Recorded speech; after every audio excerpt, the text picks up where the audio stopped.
Here are extracts from letters that I wrote at this time. 21st May, 1915. Back in billets again, at a coal mining village called La Bourse. It is not more than 3.5 miles from the trenches, but the mines are still working. As we came out of the trenches, the Germans were shelling the wood by Cambrin village, searching for one of our batteries. I don't think they got it, but it was fun to see the poplar trees being lopped down like tulips when the whiz-bangs hit them square. When we marched along the pavé road from Cambrin, the men straggled about out of step and out of fours. Their feet were sore from having had their boots on for a week. They only have one spare pair of socks issued to them. I enclose a list of their minimum load, which weighs about 60 pounds. A lot of extras get put on top of this. Rations, pick or shovel, periscope, and their own souvenirs to take home on leave.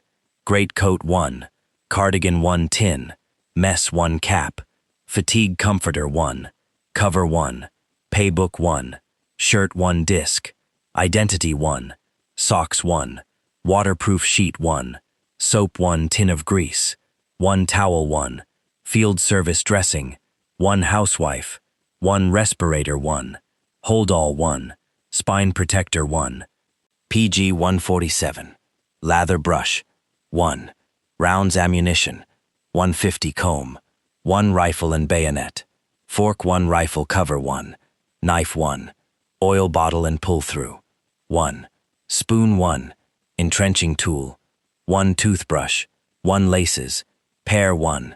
Well, anyhow, marching on cobbled roads is difficult, so when a staff officer came by in a Rolls-Royce and cursed us for bad march discipline, I felt like throwing something at him.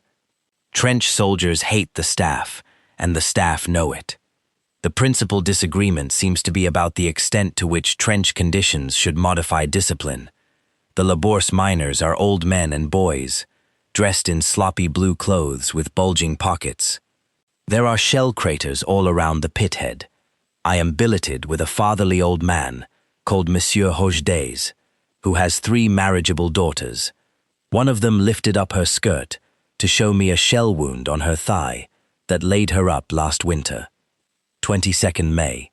A colossal bombardment by the French at Souchez, a few miles away. Continuous roar of artillery, colored flares, shells bursting all along the ridge by Notre-Dame de Lorette. I couldn't sleep. It went on all night.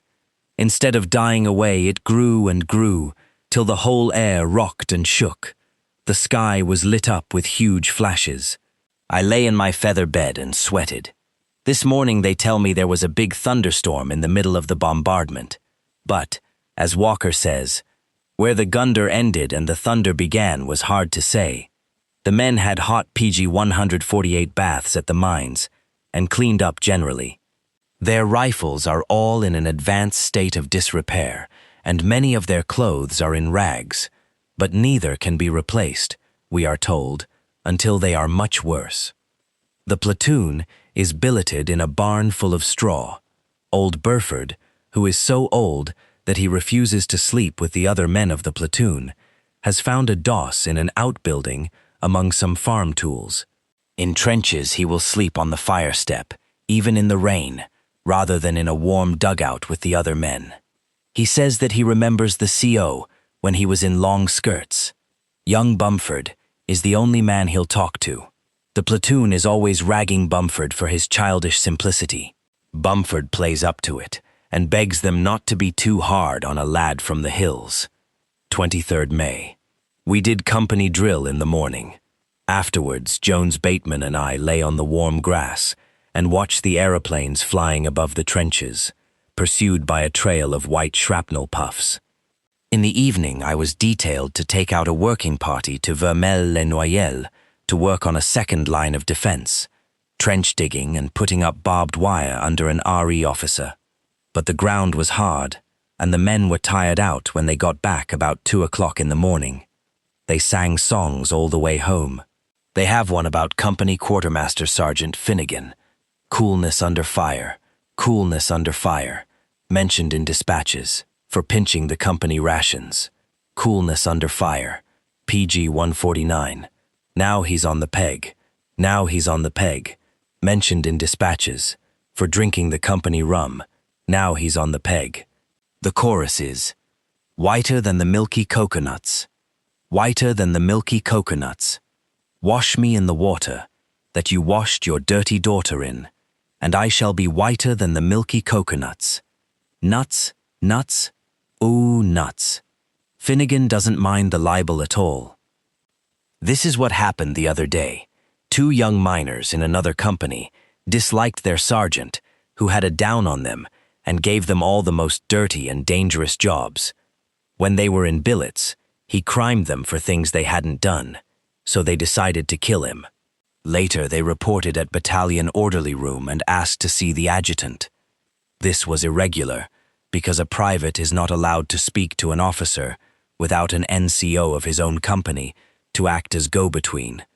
The adjutant happened to see them and said, "Well, what is it you want?" Smartly slapping the small of the butt of their sloped rifles, they said, "We've come to report, sir, that we are very sorry, but we've shot our company sergeant major."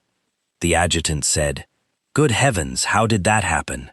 They answered, "It was an accident. PG 150, sir." "What do you mean? Did you mistake him for a German?" "No, sir. We mistook him for our platoon sergeant." So they were both shot by a firing squad of their own company against the wall of a convent at Béthune. Their last words were the battalion rallying cry, "Stick it, the Welsh." They say that a certain Captain Haggard first used it in the Battle of Ypres when he was mortally wounded. The French military governor was present at the execution and made a little speech saying how gloriously British soldiers can die. You would be surprised at the amount of waste that goes on in trenches. Ration biscuits are in general use as fuel for boiling up Dixies, because fuel is scarce. Our machine gun crews boil their hot water by firing off belt after belt of machine gun ammunition at no particular target, just generally spraying the German line. After several pounds worth of ammunition has been used, the water in the guns, they are water-cooled, begins to boil. They say they make German ration and carrying parties behind the line pay for their early morning cup of tea. But the real charge will be on income tax after the war. 24th May. Tomorrow we return to trenches. The men are pessimistic but cheerful. They all talk about getting a cushy one to send them back to Blighty. Blighty is, it seems, Hindustani for home. My servant, Fry, who works in a paper bag factory at Cardiff in civil life, has been telling me stories about cushy ones. Here are 2 of them. A bloke in the Munsters once wanted a cushy, so he waves his hand above the parapet to catch Fritz's attention. Nothing doing. He waves his arms about for a couple of minutes. Nothing doing. Not a shot. He puts his elbows on the fire step, hoists his body upside down, and waves his legs about till he get blood to the head. Not a shot did old Fritz fire. "Oh," says PG 151, the Munster man, "I don't believe there's a damn squarehead there. Where's the German army to?" He has a peek over the top. Crack, he gets it in the head. Finey, another story. Bloke in the Camerons wanted a cushy bad. Fed up and far from home he was. He puts his hand over the top and gets his trigger finger taken off, and 2 more beside. That done the trick. He comes laughing through our lines by the old Butillery. "See, lads," he says, "I'm aft to Boney, Scotland. Is it na a beauty?" But on the way down the trench to the dressing station, he forgets to stoop low where the old sniper was working. He gets it through the head too. Feeny, we laugh fit to die.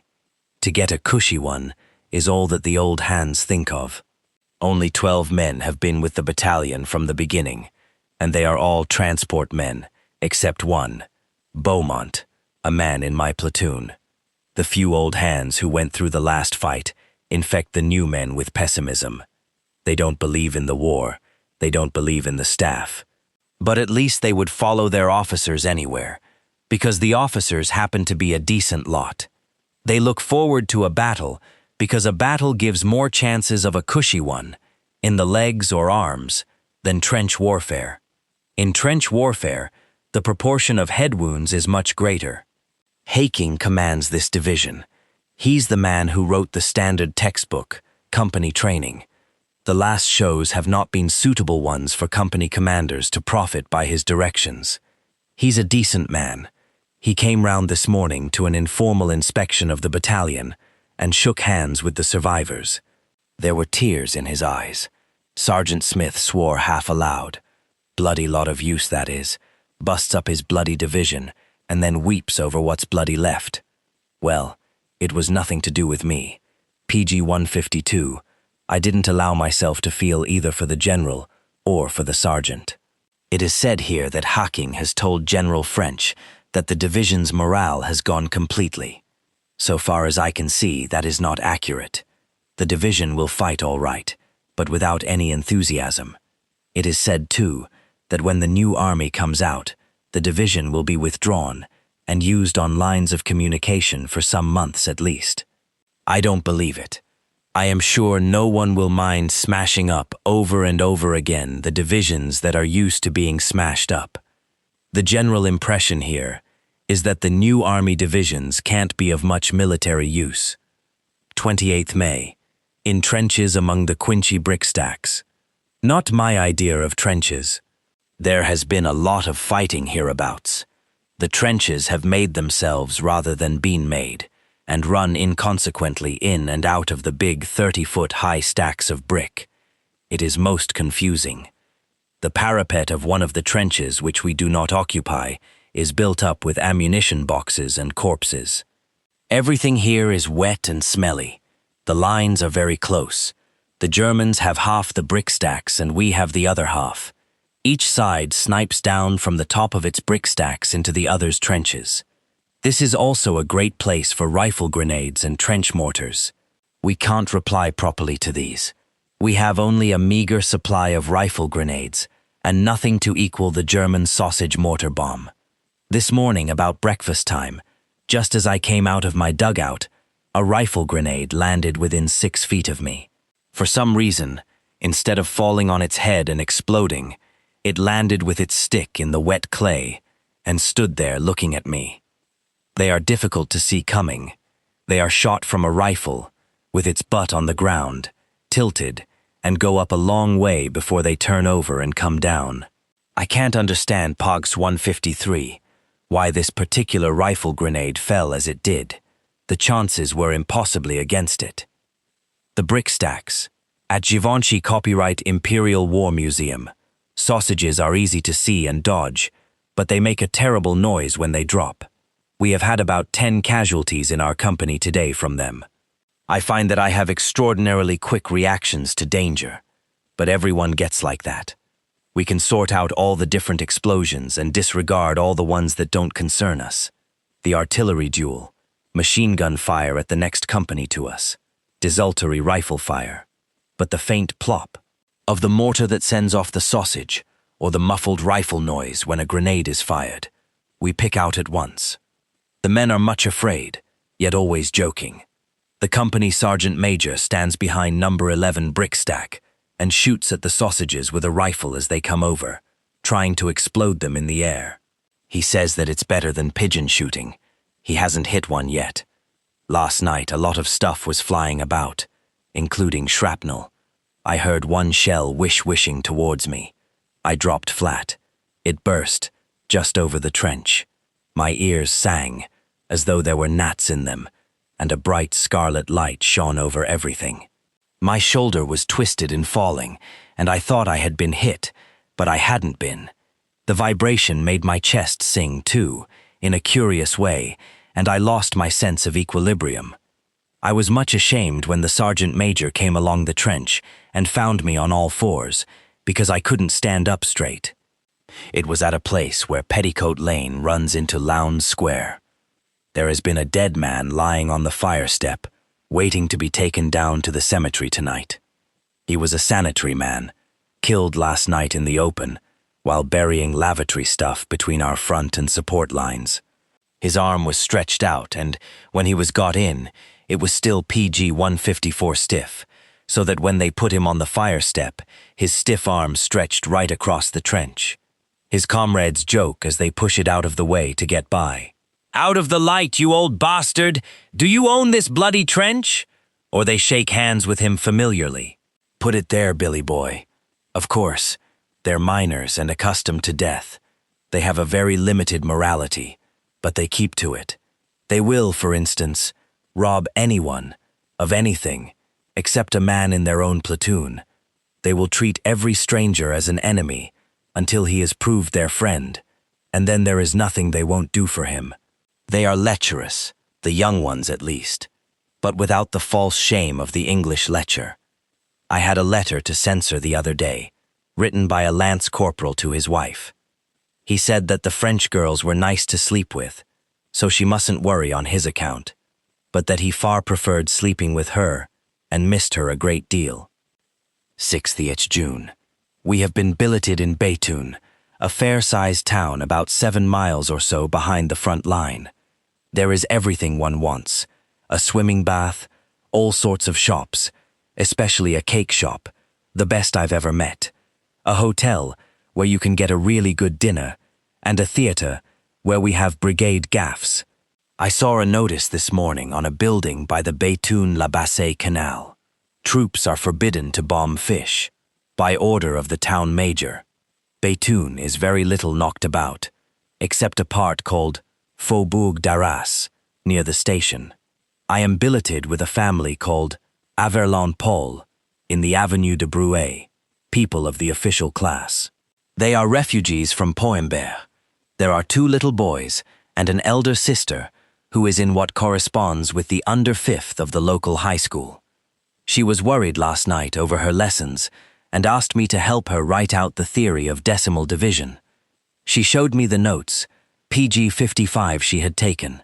They were full of abbreviations. I asked why she'd used abbreviations. She said, "The lady professor talked very fast because we were much hurried." "Why were you hurried?" "Oh, because part of the school is used as a billet for the troops, and the Germans were shelling it, and we were always having to take shelter in the cellar, and when we came back, each time there was less and less time left." 9th June. I am beginning to realize how lucky I was in my gentle introduction to the trenches at Cambrin. We are now in a nasty salient, a little to the south of the brick stacks, where casualties are always heavy. The company had 17 casualties yesterday, from bombs and grenades. The front trench averages 30 yards from the Germans. Today, at one part, which is only 20 yards away from an occupied German sap, I came along whistling The Farmer's Boy to keep up my spirits, when suddenly I saw a group bending over a man lying at the bottom of the trench. He was making a snoring noise mixed with animal groans. At my feet was the cap he had worn, splashed with his brains. I had never seen human brains before. I had somehow regarded them as a poetical figment. One can joke with a badly wounded man and congratulate him on being out of it. One can disregard a dead man, but even a miner can't make a joke that sounds like a joke over a man who takes 3 hours to die after the top part of his head has been taken off by a bullet fired at 20 yards range. Beaumont, of whom I told you in my last letter, was also killed. He was the last unwounded survivor of the original battalion, except for the transport men. He had his legs blown against his back. Every one was swearing angrily. Then an RE officer came up and told me that there was a tunnel, PG 156 driven, under the German front line, and that if we wanted to do a bit of bombing, now was the time. So he sent the mine up.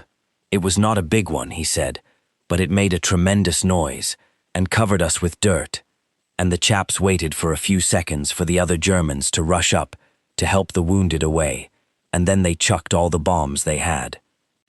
Beaumont had been telling me how he had won about £5 in the sweepstake after the Rue du Bois show. It was a sweepstake of the sort that leaves no bitterness behind it. Before a show, the platoon pools all its available cash, and the winners, who are the survivors, divide it up afterwards. Those who are killed can't complain. The wounded would have given far more than that to escape as they have. and the unwounded regard the money as a consolation prize for still being here. 24th June. We are billeted in the cellars of Vermel's, which was taken and retaken 8 times last October. There is not a single house undamaged in the place. I suppose it once had 2,000 or 3,000 inhabitants. It is beautiful now in a fantastic way. We came up 2 nights ago. There was a moon shining behind the houses, and the shells had broken up all the hard lines. Next morning, we found the deserted gardens of the town very pleasant to walk about in. They are quite overgrown, and flowers have seeded themselves about wildly. Red cabbages and roses and Madonna lilies are the chief ornaments. There is one garden with currant bushes in it. I and the company sergeant major started eating along the line towards each other, without noticing each other. When we did, we both remembered our dignity, he as a company sergeant major, and I as an officer. He saluted. I acknowledged the salute.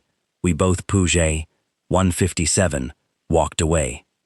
After a minute or two, we both came back, hoping the coast was clear, and again, after an exchange of salutes, had to leave the currants and pretend that we were merely admiring the flowers. I don't quite know why I was feeling like that.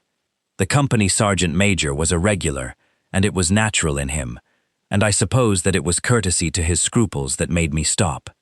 Anyhow, along came a couple of privates and stripped the bushes clean. This afternoon, we had a cricket match, officers versus sergeants, in an enclosure between some houses, out of observation from the enemy.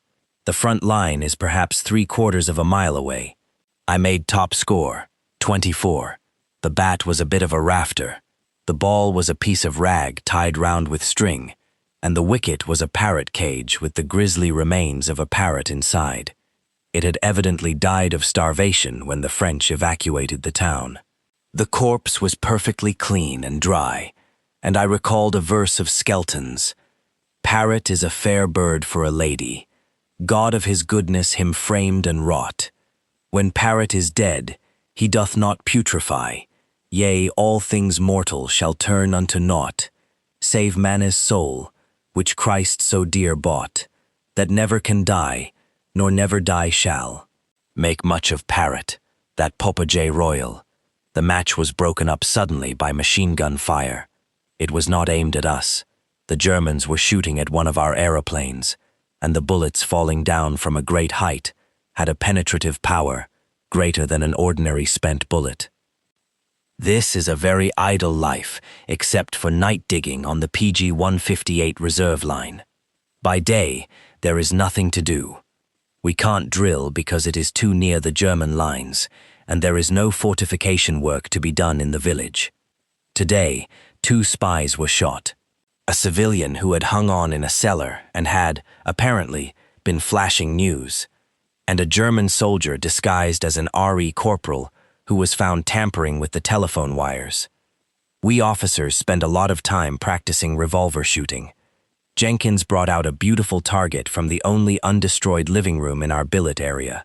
It was a glass case full of artificial fruit and flowers, so we put it up on a post at 50 yards range. He said, I've always wanted to smash one of these damn things. My aunt had one. It's the sort of thing that would survive an intense bombardment. For a moment, I felt a tender impulse to rescue it, but I smothered it. So we had 5 shots each, in turn. Nobody could hit it. So at last we went up to within 20 yards of it and fired a volley. Someone hit the post, and that knocked it off into the grass. Jenkins said, Damn the thing. It must be bewitched. Let's take it back. The glass was unbroken, but some of the fruit had come loose. Walker said, No, it's in pain. We must put it out of its suffering. He gave it the coup de grace from close quarters. There is an old Norman church here, very much broken. What is left of the tower is used as a forward observation post by the artillery. I counted 8 unexploded shells sticking into it. I went in with Jenkins. The floor was littered with rubbish, broken masonry, smashed chairs, ripped canvas pictures. Some of them look several hundreds of years old. Bits of images and crucifixes, muddied church vestments rotting in what was once the vestry. Only a few pieces of stained glass remained fixed in the edges of the windows. I climbed up by way of the altar to the east window, and PG 159 found a piece about the size of a plate. I gave it to Jenkins. "Souvenir," I said. When he held it up to the light, it was St. Peter's hand with the keys of heaven, medieval glass. "I'm sending this home," he said. As we went out, we met two men of the Munsters. They were Irish Catholics. They thought it sacrilegious for Jenkins to be taking the glass away. One of them said, "Shouldn't take that, sir. It will bring you no luck." 3. Walker was ragging Dunn this evening. "I believe you'll be sorry when the war's over, Skipper. Your occupation will be gone, and you'll have to go back on the square at the depot for 6 months and learn how to form fours regimentally. You missed that little part of the show when you left Sandhurst and came straight here. You'll be a full colonel by then, of course. I'll give the sergeant major half a crown to make you really sweat. I'll be standing in civvies at the barrack gate, laughing at you. There is a company commander here called Ferber. His nerves are in pieces, and somebody played a dirty joke on him the other day, rolling a bomb, undetonated of course, down the cellar steps to frighten him. This was thought a great joke. Ferber is the greatest pessimist out here. He's laid a bet with the adjutant that the trench lines will not be more than a mile from where they are in this sector 2 years hence. Everyone laughs at Ferber, but they like him because he sings sentimental Cockney songs at the brigade gaffs when we are back at Bethune. PG 160-14. Now as the summer advanced, there came new types of bombs and trench mortars, heavier shelling, improved gas masks, and a general tightening up of discipline. We saw the first battalions of the new army and felt like scarecrows by comparison. We went in and out of the Cambrin and Quincy trenches, with billets in Bethune and the neighboring villages. By this time, I had caught the pessimism of the division. Its spirit in the trenches was largely defensive. The policy was not to stir the Germans into more than their usual hostility. But casualties were still very heavy for trench warfare. Pessimism made everyone superstitious. I became superstitious too. I found myself believing in signs of the most trivial nature. Sergeant Smith, my second sergeant, told me of my predecessor in command of the platoon. He was a nice gentleman, sir, but very wild. Just before the Rue du Bois show, he says to me, "By the way, Sergeant, I'm going to get killed tomorrow. I know that, and I know that you're going to be all right. So see that my kit goes back to my people. You'll find their address in my pocketbook. You'll find 500 francs there, too. Now remember this, Sergeant Smith. You keep 100 francs yourself and divide up the rest among the chaps left." He says, "Send my pocketbook back with my other stuff, Sergeant Smith, but for God's sake burn my diary. They mustn't see that. I'm going to get it here." He points to his forehead. And that's how it was. He got it through the forehead all right. I sent the stuff back to his parents. I divided up the money, and I burnt the diary. One day, I was walking along a trench at Cambrin when I suddenly dropped flat on my face. 2 seconds later, a PG 161 whiz-bang struck the back of the trench, exactly where I had been. The sergeant who was with me, walking a few steps ahead, rushed back. "Are you killed, sir?" The shell was fired from a battery near Oshi, only 1,000 yards away, so that it must have arrived before the sound of the gun. How did I know that I should throw myself on my face? I saw a ghost at Bethune. He was a man called Private Challoner, who had been at Lancaster with me and again in F Company at Wrexham. When he went out with a draft to join the 1st Battalion, he shook my hand and said, "I'll meet you again in France, sir." He had been killed at Festubert in May, and in June he passed by our C Company billet, where we were just having a special dinner to celebrate our safe return from Quincy. There was fish, new potatoes, green peas, asparagus, mutton chops, strawberries and cream, and 3 bottles of pomard. Challoner looked in at the window saluted and passed on. There was no mistaking him or the cap badge he was wearing. There was no Royal Welch Battalion billeted within miles of Béthune at the time.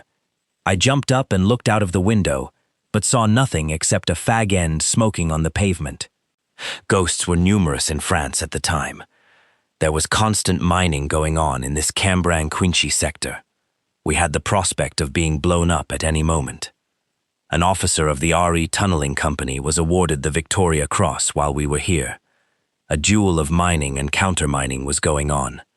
The Germans began to undermine his original boring, so he rapidly tunneled underneath them.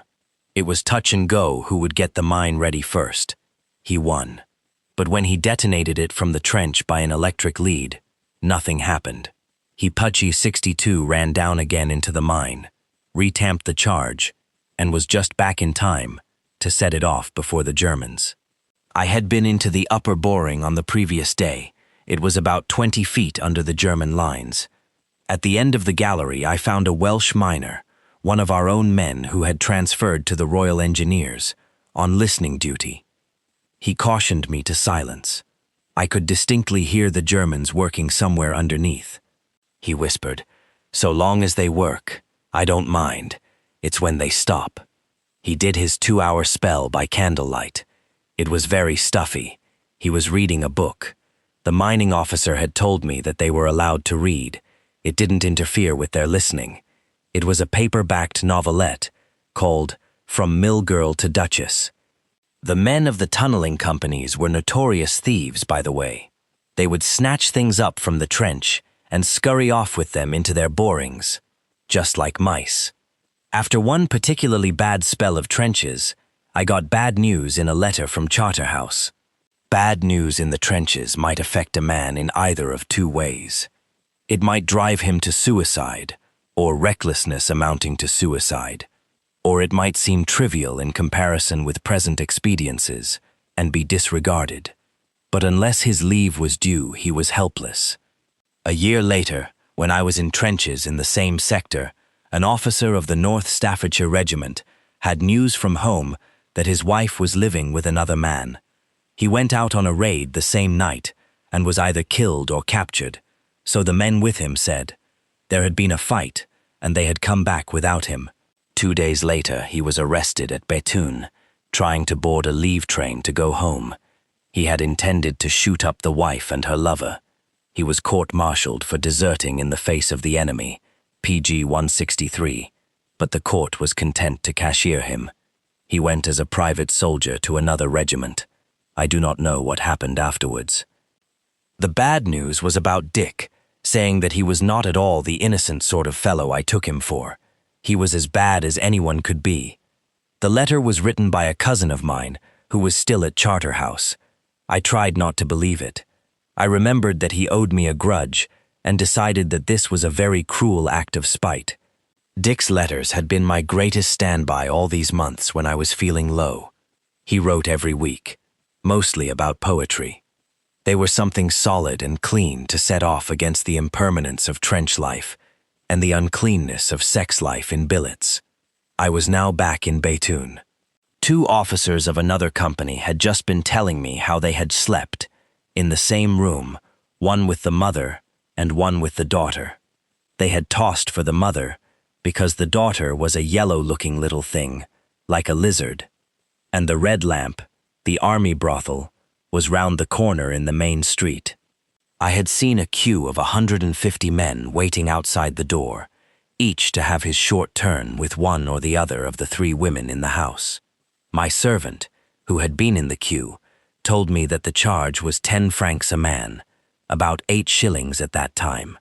Each woman served nearly a battalion of men every week for as long as she lasted. The assistant provost marshal had told me that 3 weeks was the usual limit, after which the woman retires on her earnings, pale but proud.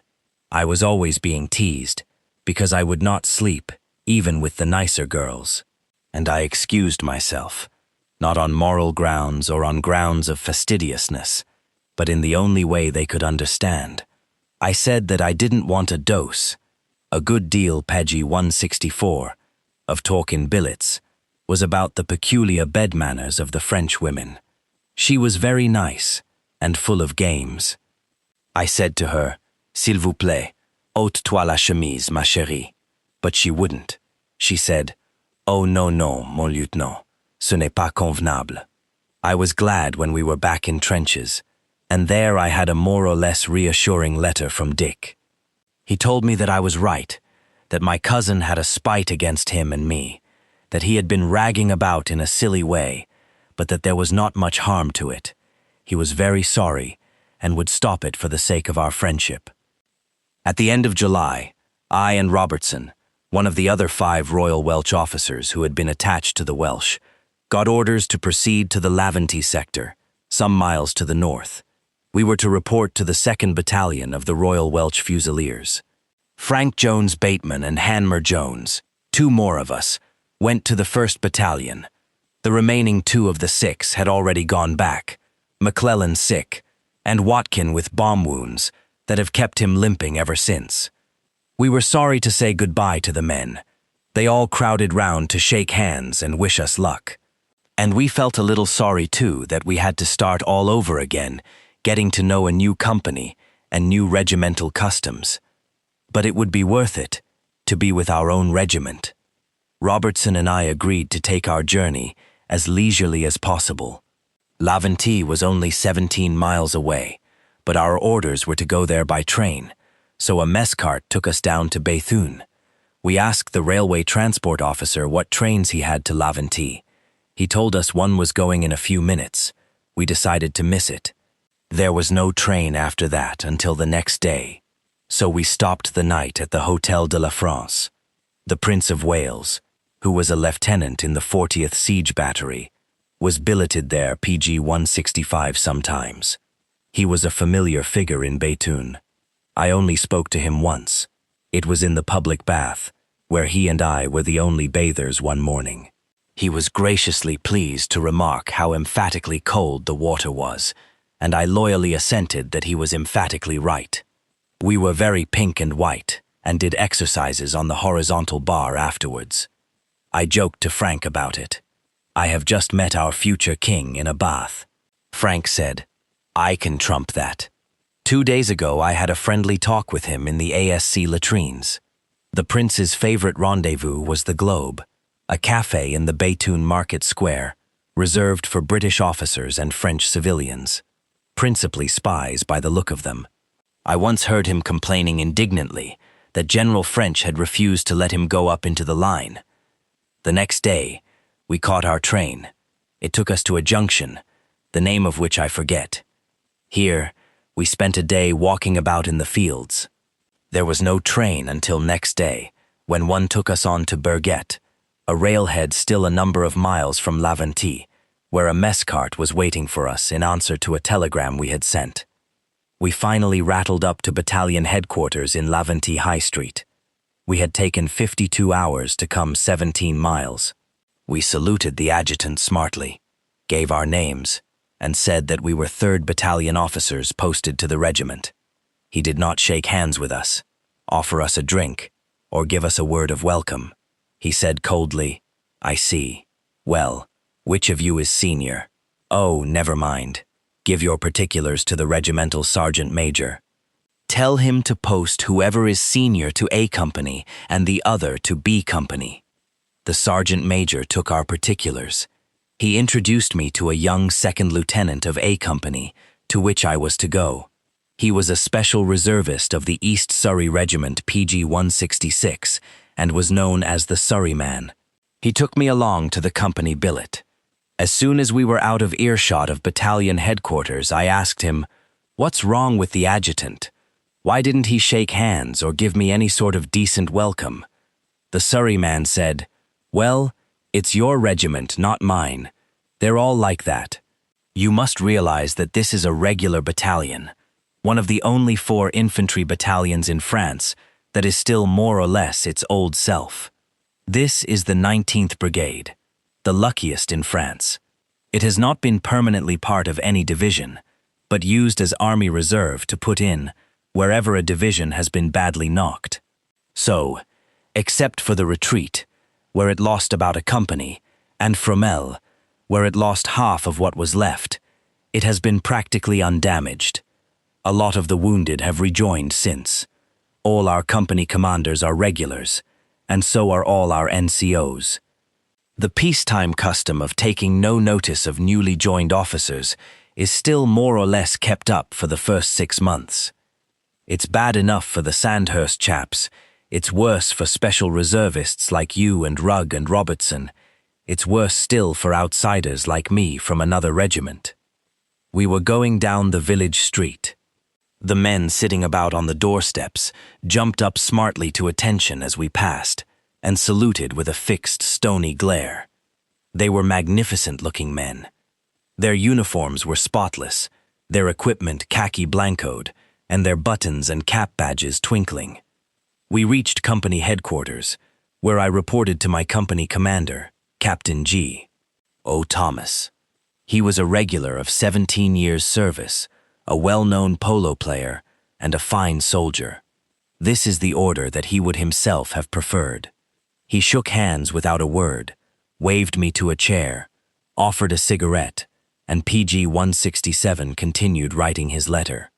I found later that A was the best company I could have struck. The Surrey man asked me to help him censor some company letters before going over to the battalion mess for lunch. They were more literate than the ones in the Welsh regiment, but duller. On the way to the mess, he told me more about the battalion. He asked me whether it was my first time out. I was attached to the 2nd Welsh Regiment for 3 months. I commanded a company there for a bit. Oh, were you? Well, I'd advise you to say nothing at all about it. Then they'll not expect too much of you. They treat us like dirt. In a way, it will be worse for you than for me, because you're a full lieutenant. They'll resent that with your short service. There's one lieutenant here, of 6 years' service, and 2nd lieutenants, who have been out here since the autumn. They have already had 2 special reserve captains foisted on them. They're planning to get rid of them somehow. In the mess, if you open your mouth or make the slightest noise, the senior officers jump down your throat. Only officers of the rank of captain are allowed to drink whiskey or turn on the gramophone. We've got to jolly well keep still and look like furniture. It's just like peacetime. Mess bills are very high. The mess was in debt at Quetta last year, and we are economizing now to pay that back. We get practically nothing for our money, but ordinary rations, and the whiskey we aren't allowed to drink. We've even got a polo ground here. There was a polo match between the 1st and 2nd battalions the other day. The 1st battalion had had all their decent ponies pinched that time when they were sent up at Ypres, and the cooks and transport men had to come up into the line to prevent a breakthrough. So this battalion won easily. Can PG 168 you ride? No? Well, subalterns who can't ride have to attend riding school every afternoon while we're in billets. They give us hell, too. 2 of us have been at it for 4 months and haven't passed off yet. They keep us trotting round the field, with crossed stirrups most of the time, and they give us pack saddles instead of riding saddles. Yesterday they called us up suddenly without giving us time to change into breeches. That reminds me, you notice everybody's wearing shorts. It's a regimental order. The battalion thinks it's still in India. They treat the French civilians just like niggers, kick them about, talk army Hindustani at them. It makes me laugh sometimes. Well, what with a greasy pack saddle, bare knees, cross stirrups, and a wild new transport pony that the transport men had pinched from the French, I had a pretty thin time. The colonel, the adjutant, the senior major, and the transport officer stood at the 4 corners of the ring and slogged at the ponies as they came round.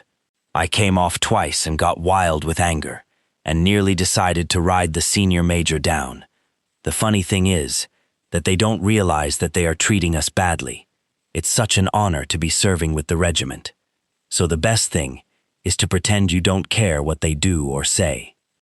I protested. But all this is childish. Is there a war on here, or isn't there? The battalion doesn't recognize it socially, he answered.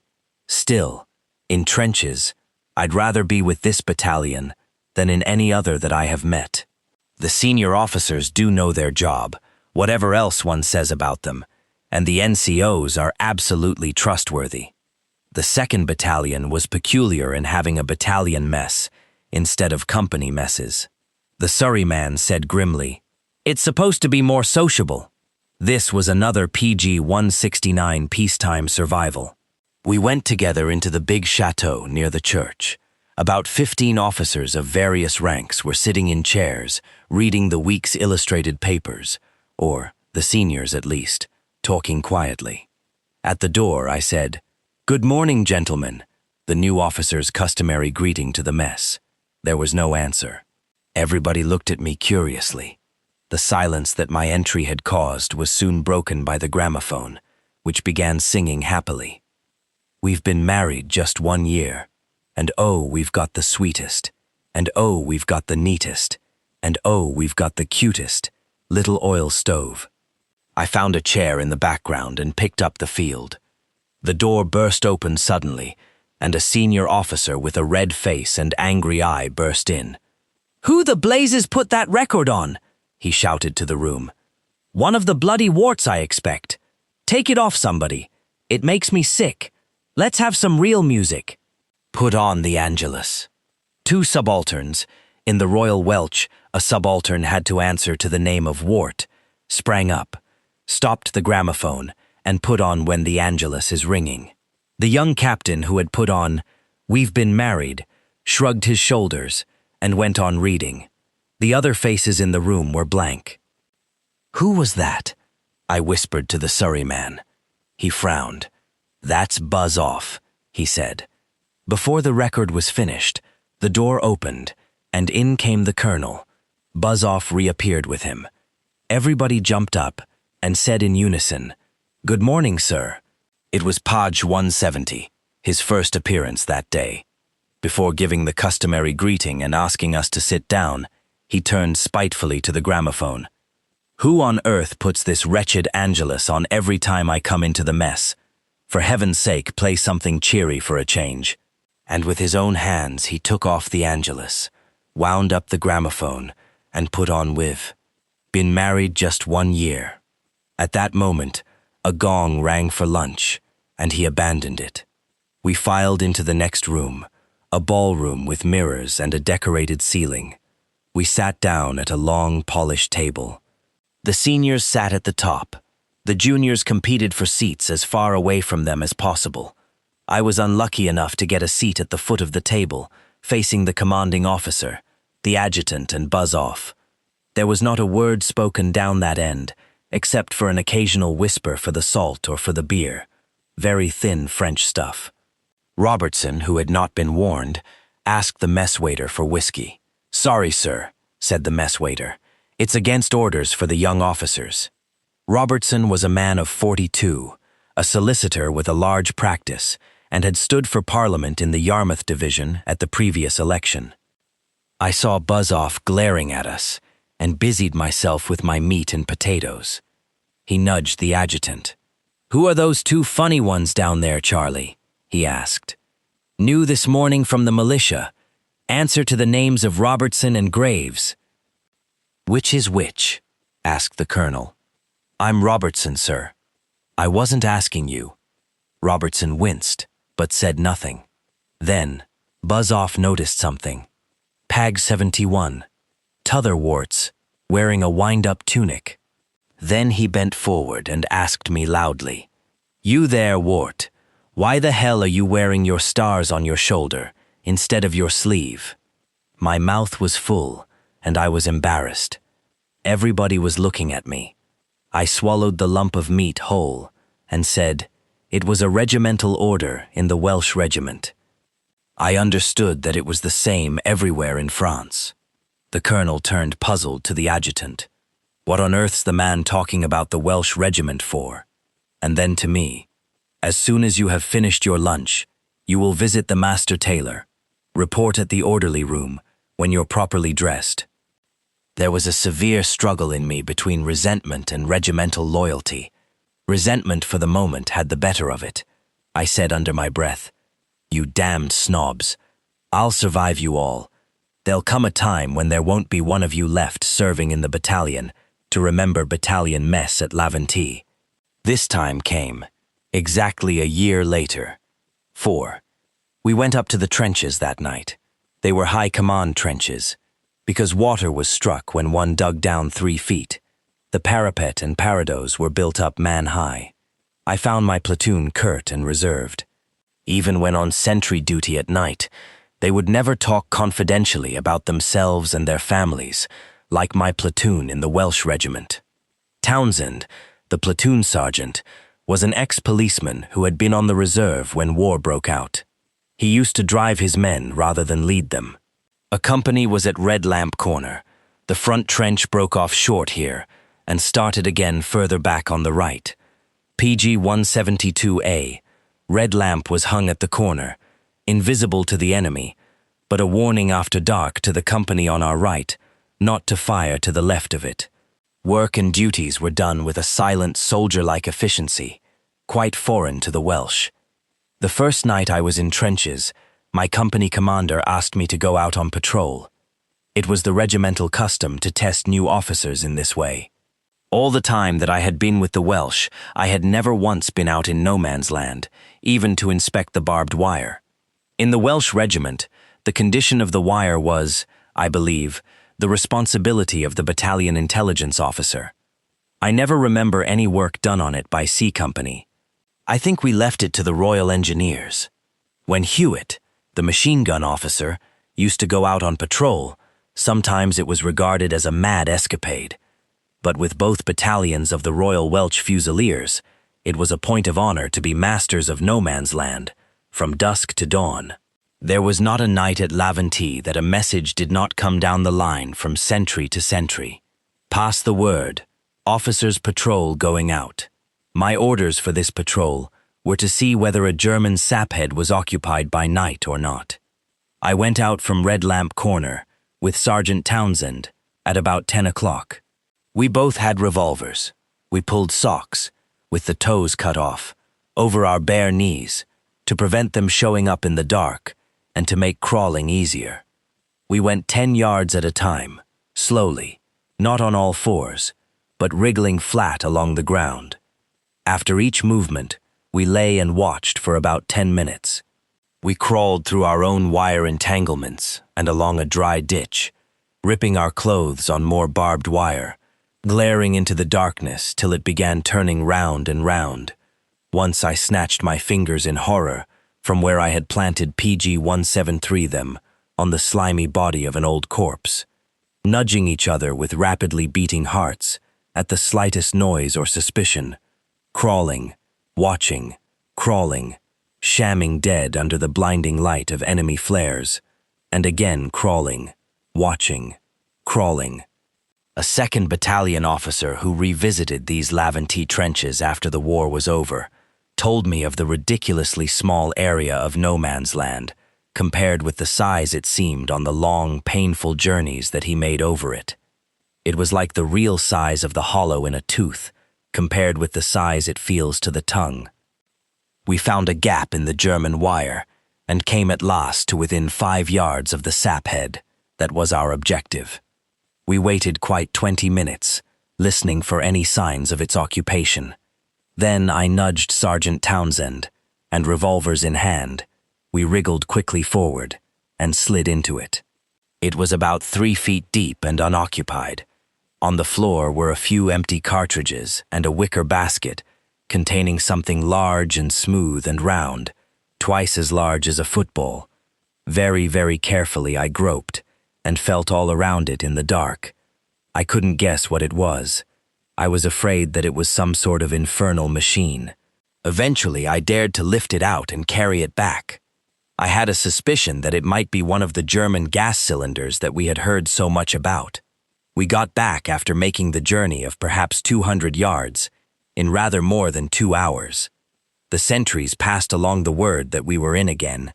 Our prize turned out to be a large glass container, quarter filled with some pale yellow liquid. This was sent down to battalion headquarters, and from there, sent along to the divisional intelligence office. Everybody was very interested in it. The theory was, that the vessel contained a chemical for redamping gas masks. I now believe PG-174, it was the dregs of country wine mixed with rainwater. I never heard the official report. The colonel, however, told my company commander in the hearing of the Surreyman, "Your new wart seems to have more guts than the others." After this, I went out fairly often. I found that the only thing that the regiment respected in young officers was personal courage. Besides, I had worked it out like this. The best way of lasting the war out was to get wounded. The best time to get wounded was at night and in the open, because a wound in a vital spot was less likely. Fire was more or less unaimed at night, and the whole body was exposed. It was also convenient to be wounded when there was no rush on the dressing station services, and when the back areas were not being heavily shelled. It was most convenient to be wounded, therefore, on a night patrol in a quiet sector. You could usually manage to crawl into a shell hole until somebody came to the rescue. Still, patrolling had its peculiar risks. If you were wounded and a German patrol got you, they were as likely as not to cut your throat. The Bowie knife was a favorite German patrol weapon. It was silent. At this time, the British inclined more to the Kosh, a loaded stick. The most important information that a patrol could bring back was to what regiment and division the troops opposite belonged. So if a wounded man was found, and it was impossible to get him back without danger to oneself, the thing to be done was to strip him of his badges. To do that quickly and silently, it might be necessary first to cut his throat or beat in his skull. Sir P. Mostyn, a lieutenant who was often out patrolling at Leventi, had a feud on with a German patrol on the left of the battalion frontage. Our patrols usually consisted of PG-175 an officer and one, or at the most, 2 men. German patrols were usually 6 or 7 men under an NCO. German officers left as much as they decently could to their NCOs. They did not, as one of our sergeant majors put it, believe in keeping a dog and barking themselves. One night Mostyn caught sight of his opponents. He had raised himself on one knee to throw a percussion bomb at them when they fired and wounded him in the arm, which immediately went numb. He caught the bomb before it hit the ground and threw it with his left hand, and in the confusion that followed, managed to return to the trench.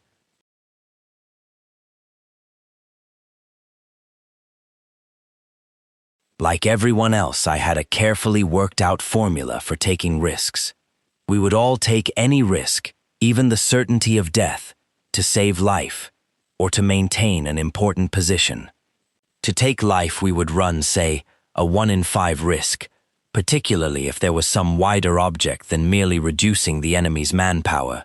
For instance, picking off a well-known sniper, or getting fire ascendancy in trenches where the lines were dangerously close.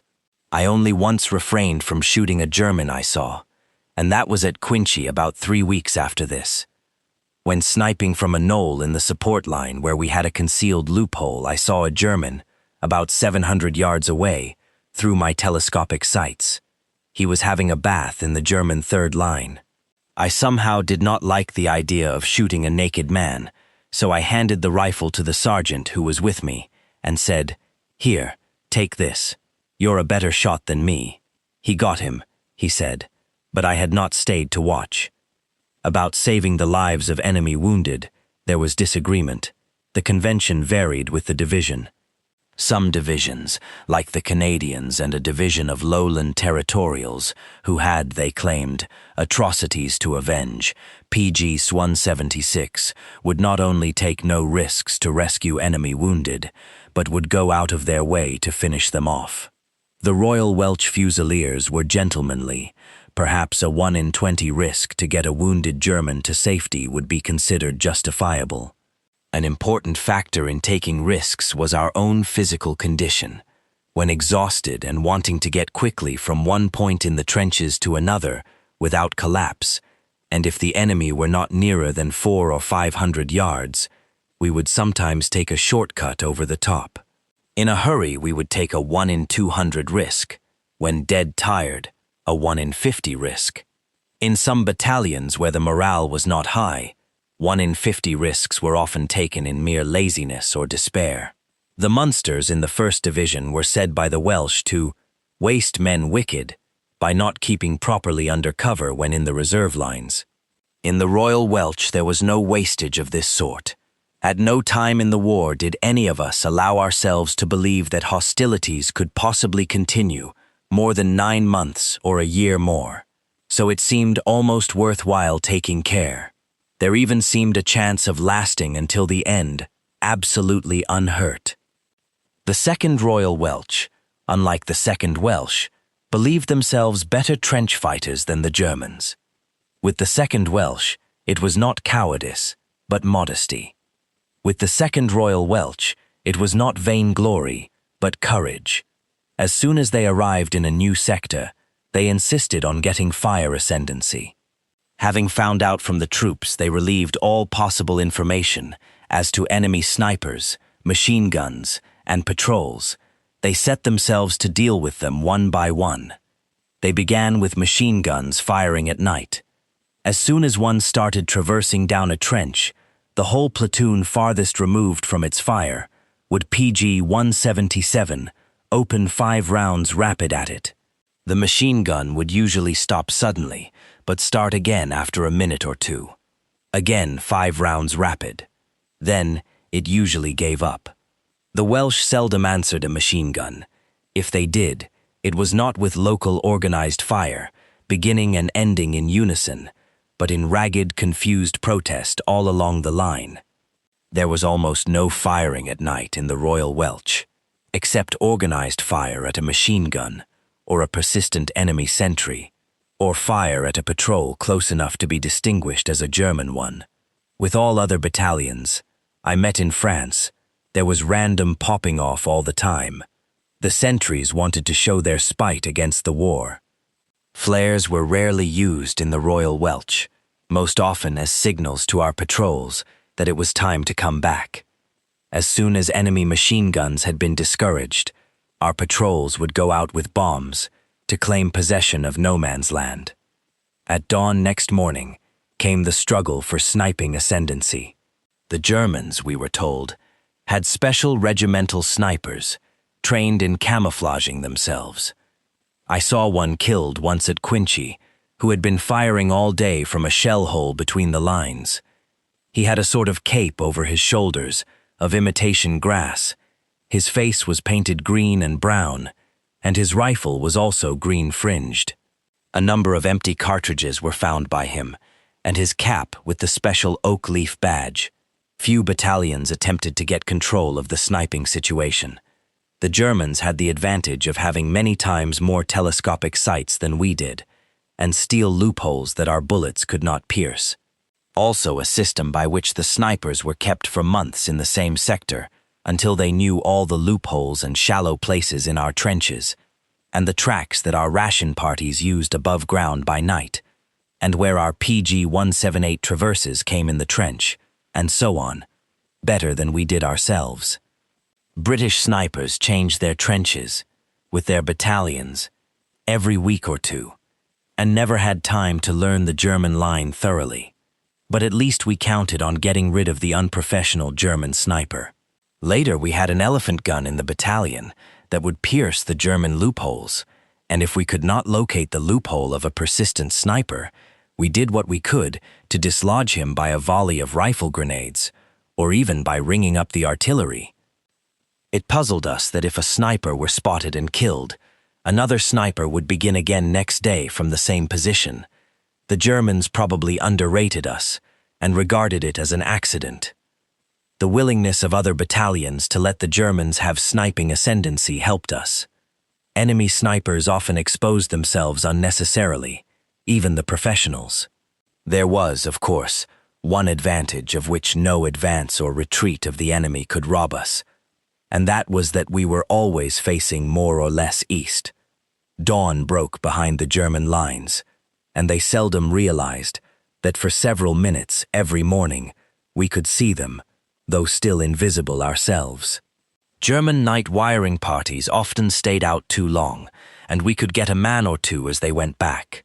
Sunsets were against us, but sunset was a less critical time. Sentries at night were made to stand with their head and shoulders above the trenches and their rifles in position on the parapet. This surprised me at first, but it meant greater vigilance and self-confidence in the sentry, and it put the top of his head above the level of the parapet. Enemy machine guns were trained on this level, and it was safer to be hit in the chest or shoulders than in the top of the head. The risk of unaimed fire at night was negligible, PG 179, so this was really the safest plan. It often happened in battalions like the 2nd Welsh, where the head and shoulder rule was not in force, and the sentry just took a peep now and then, that an enemy patrol would sneak up unseen to the British wire, throw a few bombs and get safely back. In the Royal Welsh, the barbed wire entanglement was the responsibility of the company behind it. One of our first acts on taking over trenches was to inspect and repair it. We did a lot of work on the wire. Thomas was an extremely silent man.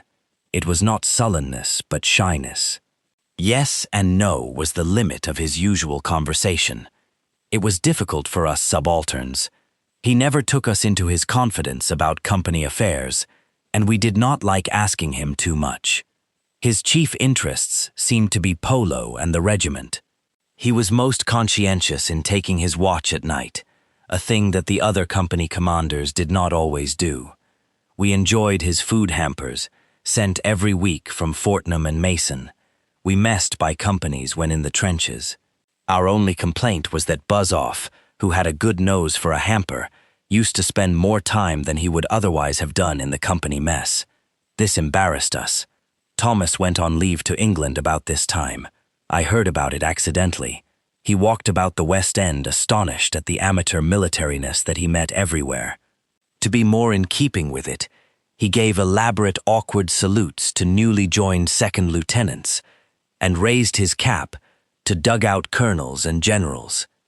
It was a private joke at the expense of the war. I used to look forward to our spells in trenches at Laventille. Billet life meant battalion mess, also riding school, which I found rather worse than the Surrey man had described it. PG 180 parades were carried out with peacetime punctiliousness and smartness, especially the daily battalion guard changing, which every now and then, when I was orderly officer, it was my duty to supervise. On one occasion, after the guard-changing ceremony and inspection were over, and I was about to dismiss the old guard, I saw Buzz-Off cross the village street from one company headquarters to another. As he crossed, I called the guard to attention and saluted. I waited for a few seconds and then dismissed the guard, but he had not really gone into the billet. He had been waiting in the doorway. As soon as I dismissed the guard, he dashed out with a great show of anger. As you were, stand fast!" he shouted to the guard. And then to me, "Why in hell's name, Mr. Graves, didn't you ask my permission to dismiss the parade? You've read the King's regulations, haven't you? And where the devil are your manners, anyhow?" I apologized. I said that I thought he had gone into the house. This made matters worse. He bellowed at me for arguing, then he asked me where I had learned to salute. "At the depot, sir," I answered. "Then, by heaven, Mr. Graves, you'll have to learn to salute as the battalion does.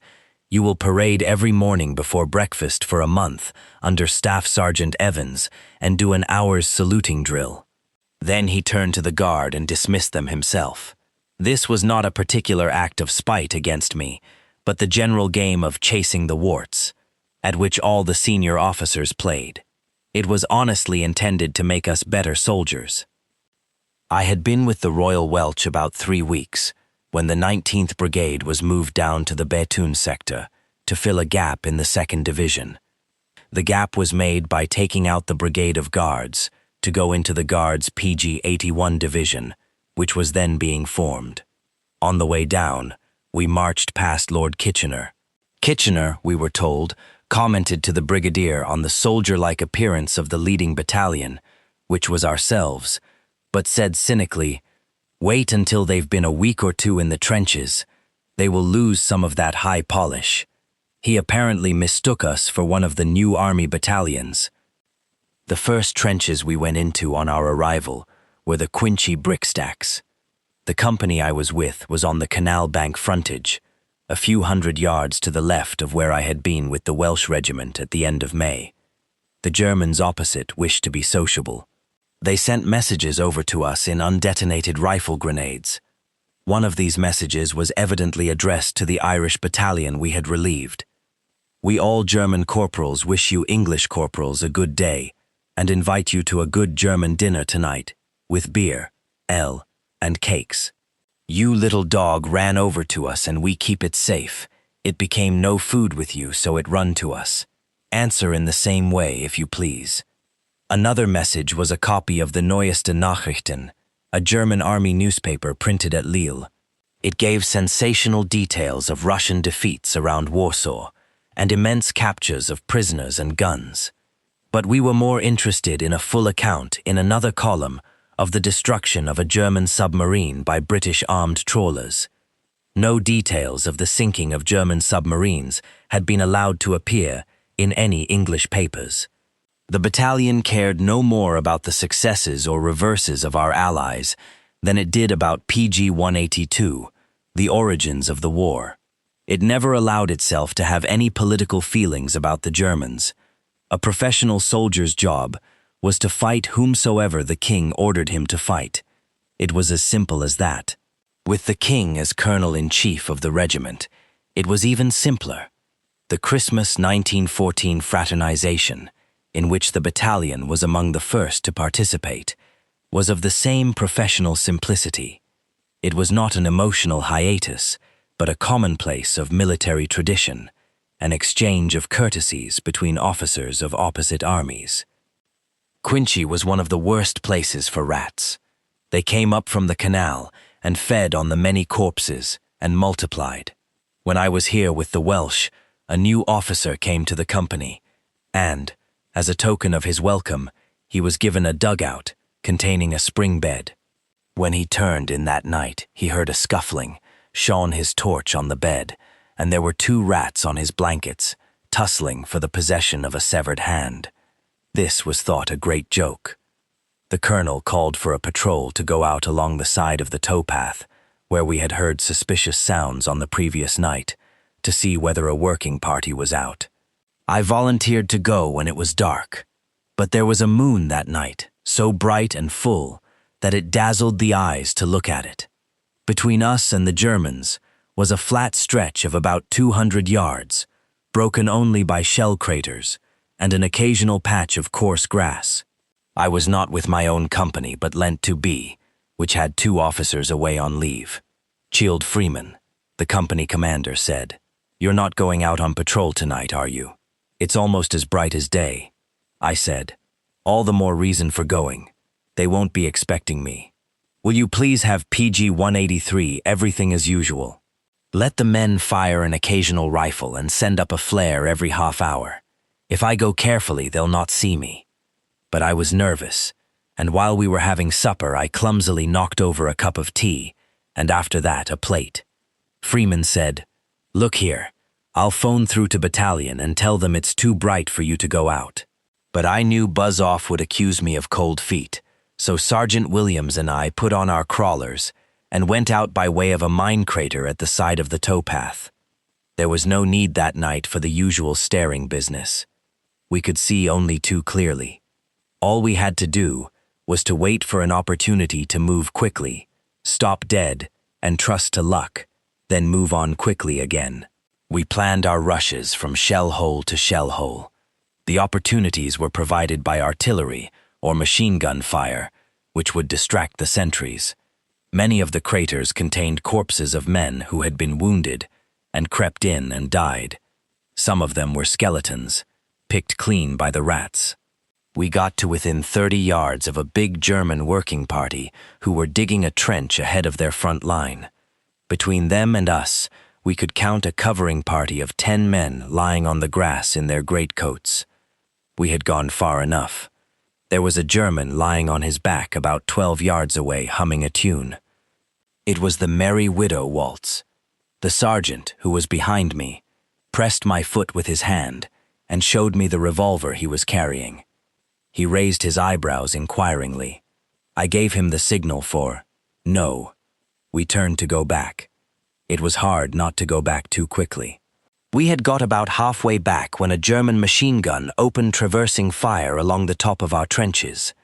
We immediately jumped to our feet. The bullets were brushing the grass, so it was safer to be standing up. We walked the PG-184 rest of the way back, but moving irregularly to distract the aim of the covering party if they saw us. Back in the trench, I rang up the artillery and asked them to fire as much shrapnel as they could spare, 50 yards short of where the German front trench touched the towpath. I knew that one of the night lines of the battery supporting us was trained near enough to this point. A minute and a quarter later, the shells started coming over. We heard the clash of downed tools and distant shouts and cries. We reckoned the probable casualties. The next morning, at stand to buzz-off, came up to me. "I hear you were on patrol last night," I said. "Yes, sir." He asked me for particulars. When I had told him about the covering party, he cursed me for not scuppering them with that revolver of yours. Cold feet, he snorted as he turned away. One day, while we were here, the Royal Welch were instructed to shout across to the enemy and induce them to take part in a conversation. The object was to find out how strongly the German front trenches were manned at night. A German-speaking officer in the company among the brick stacks was provided with a megaphone. He shouted, "Wie geht's Ihnen, Kameraden?" Somebody shouted back in delight, "Ah, Tome, hast du den Deutsch gelernt?" Firing stopped, and a conversation began across the 50 yards or so of no man's land. The Germans refused to say what regiment they were. They would not talk any military shop. One of them shouted out, "Les jeunes mademoiselles de la Bassée, bonnes pour coucher avec. Les mademoiselles de Béthune bonnes aussi, hein?" Our spokesman refused to discuss this. In the pause that followed, he asked how the Kaiser was. They replied respectfully that he was in excellent health, thank you. "And how is the Crown Prince?" he PG-185 asked them. "Oh, burr the Crown Prince!" shouted somebody in English, and was immediately suppressed by his comrades. There was a confusion of angry voices and laughter. Then they all began singing the Wacht am Rhein. The trench was evidently very well held indeed. PG-186 XV. This was the end of August 1915, and particulars of the coming offensive against La Bassée were beginning to leak through the young staff officers. The French civilians knew that it was coming, and so, naturally, did the Germans. Every night now, new batteries and lorry trains of shells came rumbling up the Béthune-La Bassée road. There were other signs of movement, sapping forward at Vermelles and Cambrai, where the lines were too far apart for a quick rush across, to make a new front line, orders for evacuation of hospitals, the appearance of cavalry and new army divisions. Then Royal Engineer officers supervised the digging of pits at intervals in the front line. They were sworn not to say what these were for, but we knew that they were for gas cylinders. Scaling ladders for climbing quickly out of trenches were brought up by the lorry load and dumped at Cambrai village. As early as September 3rd, I had a bet with Robertson that our division would attack on this Cambrai-Cuinchy sector. When I went home on leave on September 9th, the sense of impending events was so great that I almost wished I was not going. Leave came round for officers about every 6 or 8 months in ordinary times. Heavy casualties shortened the period. General offensives cut off leave altogether. There was only one officer in France who was ever said to have refused to go on leave when his turn came round. Cross of the 52nd Light Infantry, the 2nd Battalion of the Oxford and Bucks Light Infantry, which insisted on its original style as jealously as we kept our C in Welsh. Cross is alleged to have refused leave on these grounds. My father fought with the regiment in the South African War, PG-187, and had no leave. My grandfather fought in the Crimea with the regiment and had no leave. I do not regard it in the regimental tradition to take home leave when on active service. Cross was a professional survivor and was commanding the battalion in 1917 when I last heard of him. London seemed unreally itself. In spite of the number of men in uniform in the streets, the general indifference to and ignorance about the war was remarkable. Enlistment was still voluntary. The universal catchword was business as usual. My family were living in London now, at the house formerly occupied by my uncle, Robert von Rank, the German consul. He had been forced to leave in a hurry on August 4th, 1914, and my mother had undertaken to look after it for him while the war lasted. So when Edward Marsh, then secretary to the Prime Minister, rang me up from Downing Street to arrange a meal, someone intervened and cut him off. The telephone of the German consul's sister was, of course, closely watched by the anti-espionage men of Scotland Yard. The Zeppelin scare had just begun. Some friends of the family came in one night. They knew I had been in the trenches, but were not interested. They began telling me of the air raids, of bombs dropped only 3 streets off. So I said, "Well, do you know, the other day, I was asleep in a house, and in the early morning, an aeroplane dropped a bomb next door and killed 3 soldiers who were billeted there, and a woman and child." "Good gracious," they said, looking at me with sudden interest. "What did you do then?" I said, "I went to sleep again. I was tired out." It was at a place called Bouvry, about 4 miles behind the trenches. They said, "Oh, but that was in France," and the look of interest faded from their faces, as PG 188, though I had taken them in with a stupid catch. I went up to Harlech for the rest of my leave, and walked about on the hills in an old shirt and a pair of shorts. When I got back, the actor, a regular officer in A Company, asked me, "Had a good time on leave?" I said yes. He said, "Go to many dances?" I said not one. "What shows did you go to?" I didn't go to any shows. Hunt? No. Slept with any nice girls? No, I didn't. Sorry to disappoint you. What the hell did you do then? Oh, I just walked about on some hills. Good God, he said. Chaps like you don't deserve to go on leave. On September 19th, we relieved the Middlesex at Cambrin, and it was said that these were the trenches from which we were to attack. The preliminary bombardment had already started, a week in advance. As I led my platoon into the line, I recognized with some disgust the same machine gun shelter where I had seen the suicide on my first night in trenches. It seemed ominous. This was the first heavy bombardment that I had yet seen from our own guns. The trenches shook properly, and a great cloud of drifting shell smoke clouded the German trenches. The shells went over our heads in a steady stream. We had to shout to make our neighbors hear.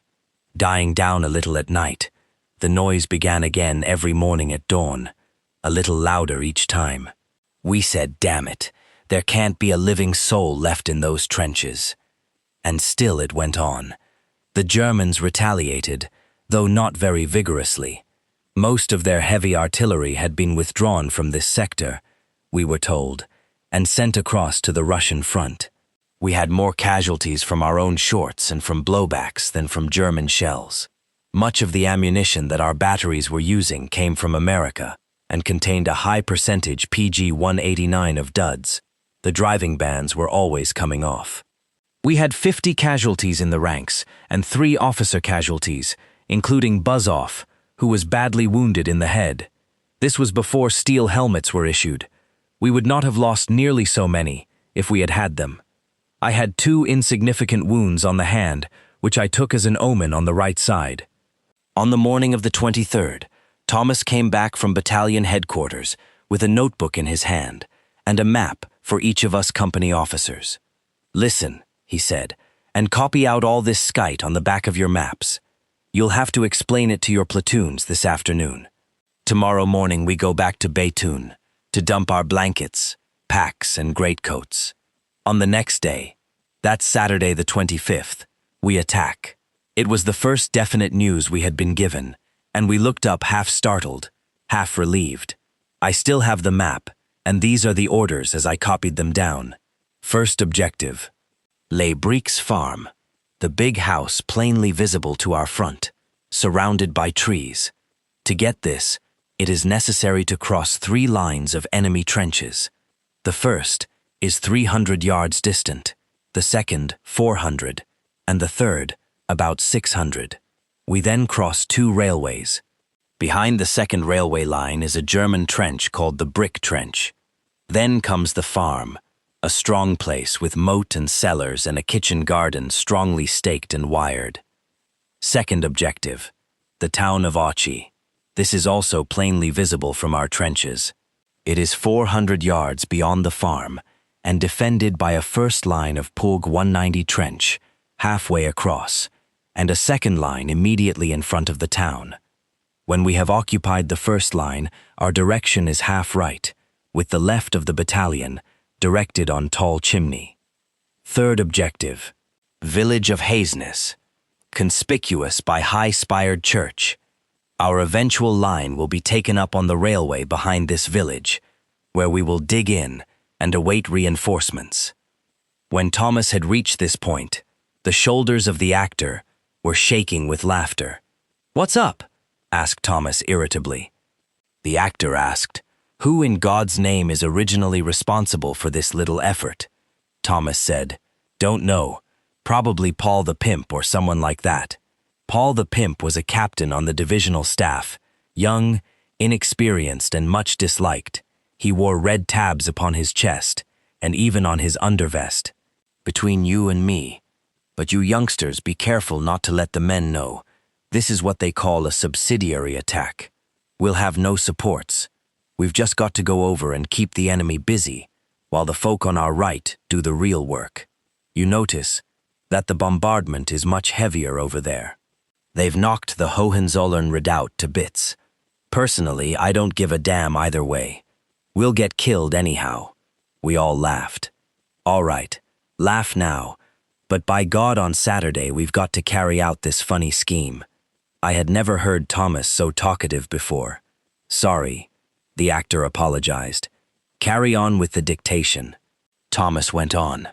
"The attack will be preceded by 40 minutes discharge, PAG 191 of the accessory 5, which will clear the path for 1,000 yards, so that the 2 railway lines will be occupied without difficulty. Our advance will follow closely behind the accessory. Behind us are 3 fresh divisions and the cavalry corps. It is expected we shall have no difficulty in breaking through. All men will parade with their platoons, pioneers, servants, etc., to be warned. All platoons to be properly told off under NCOs. Every NCO is to know exactly what is expected of him and when to take over command in case of casualties. Men who lose touch must join up with the nearest company or regiment and push on. Owing to the strength of the accessory, men should be warned against remaining too long in captured trenches, where the accessory is likely to collect, but to keep to the open and above all to push on. It is important that if smoke helmets have to be pulled down, they must be tucked in under the shirt. Map: the Cambrin, Quinchy, Vermel's trench sector. The actor interrupted again. "Tell me, Thomas, do you believe in this funny accessory?" Thomas said, "It's damnable. It's not soldiering to use stuff like that, even though the Germans did start it. It's dirty, and it'll bring us bad luck. We're sure to bungle it. Look at those new gas companies. Sorry, excuse me this once. I mean, accessory companies. Their very look makes me tremble. Chemistry dons from London University, a few lads straight from school, 1 or 2 NCOs of the old soldier type, trained together for 3 weeks, then given a job as responsible as this. Of PG 192 course, they'll bungle it. How could they do anything else? But let's be merry. I'm going on again. Men of company, what they are to carry. 200 rounds of ammunition, bomb throwers 50, and signalers 150 rounds. Heavy tools, carried in sling by the strongest men. Waterproof sheet in belt. Sandbag in right coat pocket. Field dressing and iodine. Emergency ration, including biscuit. One tube helmet, to be worn when we advance, foiled up on the head. It must be quite secure, and the top part turned down. If possible, each man will be provided with an elastic band. One smoke helmet, old pattern, to be carried for preference behind the back, where it is least likely to be damaged by stray bullets, etc. Wire cutters, as many as possible, by wiring party and others. Hedging gloves by wire party. Platoon screens, for artillery observation, to be carried by a man in each platoon who is not carrying a tool. Packs, capes, greatcoats, blankets will be dumped, not carried. No one is to carry sketches of our position or anything likely to be of service to the enemy. That's all. I believe we're going over first with the Middlesex in support. If we get through the German wire, I'll be satisfied. Our guns don't seem to be cutting it. Perhaps they're putting that off until the intense bombardment. Any questions? PG 193. That afternoon I repeated it all to the platoon and told them of the inevitable success attending our assault. They seemed to believe it, all except Sergeant Townsend. Do you say, sir, that we have 3 divisions and the cavalry corps behind us? He asked. Yes, I answered. Well, excuse me, sir. I'm thinking it's only those chaps on the right that'll get reinforcements. If we get half a platoon of Mons Angels, that's about all we will get. Sergeant Townsend, I said, you are a well-known pessimist.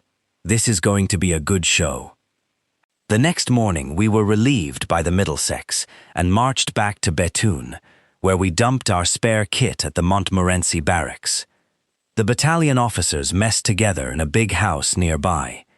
This billet was claimed at the same time by the staff of a new army division, which was to take part in the fighting next day. The argument was settled in a friendly way by division and battalion messing together. It was, someone pointed out, like a caricature of the Last Supper in duplicate. In the middle of the long table sat the 2 pseudo-Christs, the battalion colonel and the divisional general. Everybody was drinking a lot. The subalterns were allowed whiskey for a treat and were getting rowdy. They raised their glasses with, "Cheero, we will be messing together tomorrow night in La Bassée." Only the company commanders were looking worried. I remember C Company Commander especially, Captain A.L. Sampson, biting his thumb and refusing to join in the general excitement. I think it was Child Freeman of B Company who said that night, the last time the regiment was in these parts it was under decent generalship. Old Marlborough knew better than to attack the La Bassée lines. He masked them and went round. PG 194, the GSO-1 of the New Army Division, a staff colonel, knew the adjutant well.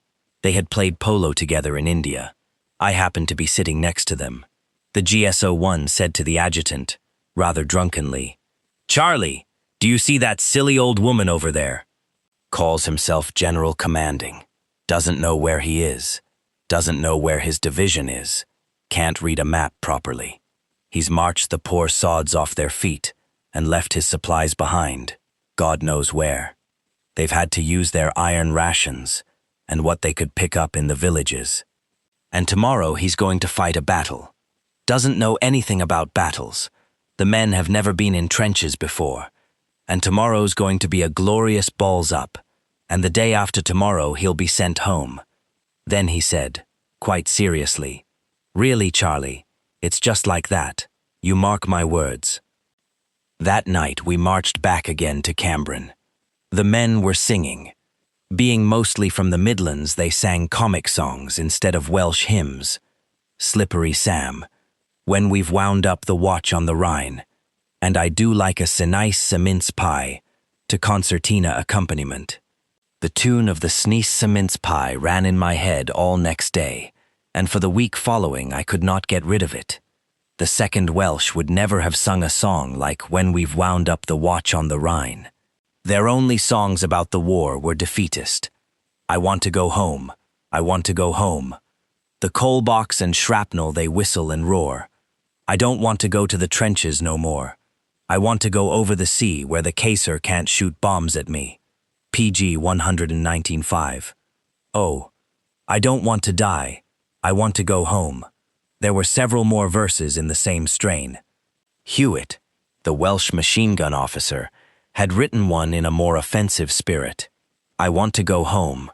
I want to go home. One day at Givenchy, the week before last, the Almonds attacked, and they nearly got past. They pushed their way up to the keep. Through our Maxim gun sight we did peep. Oh my! They let out a cry. They never got home.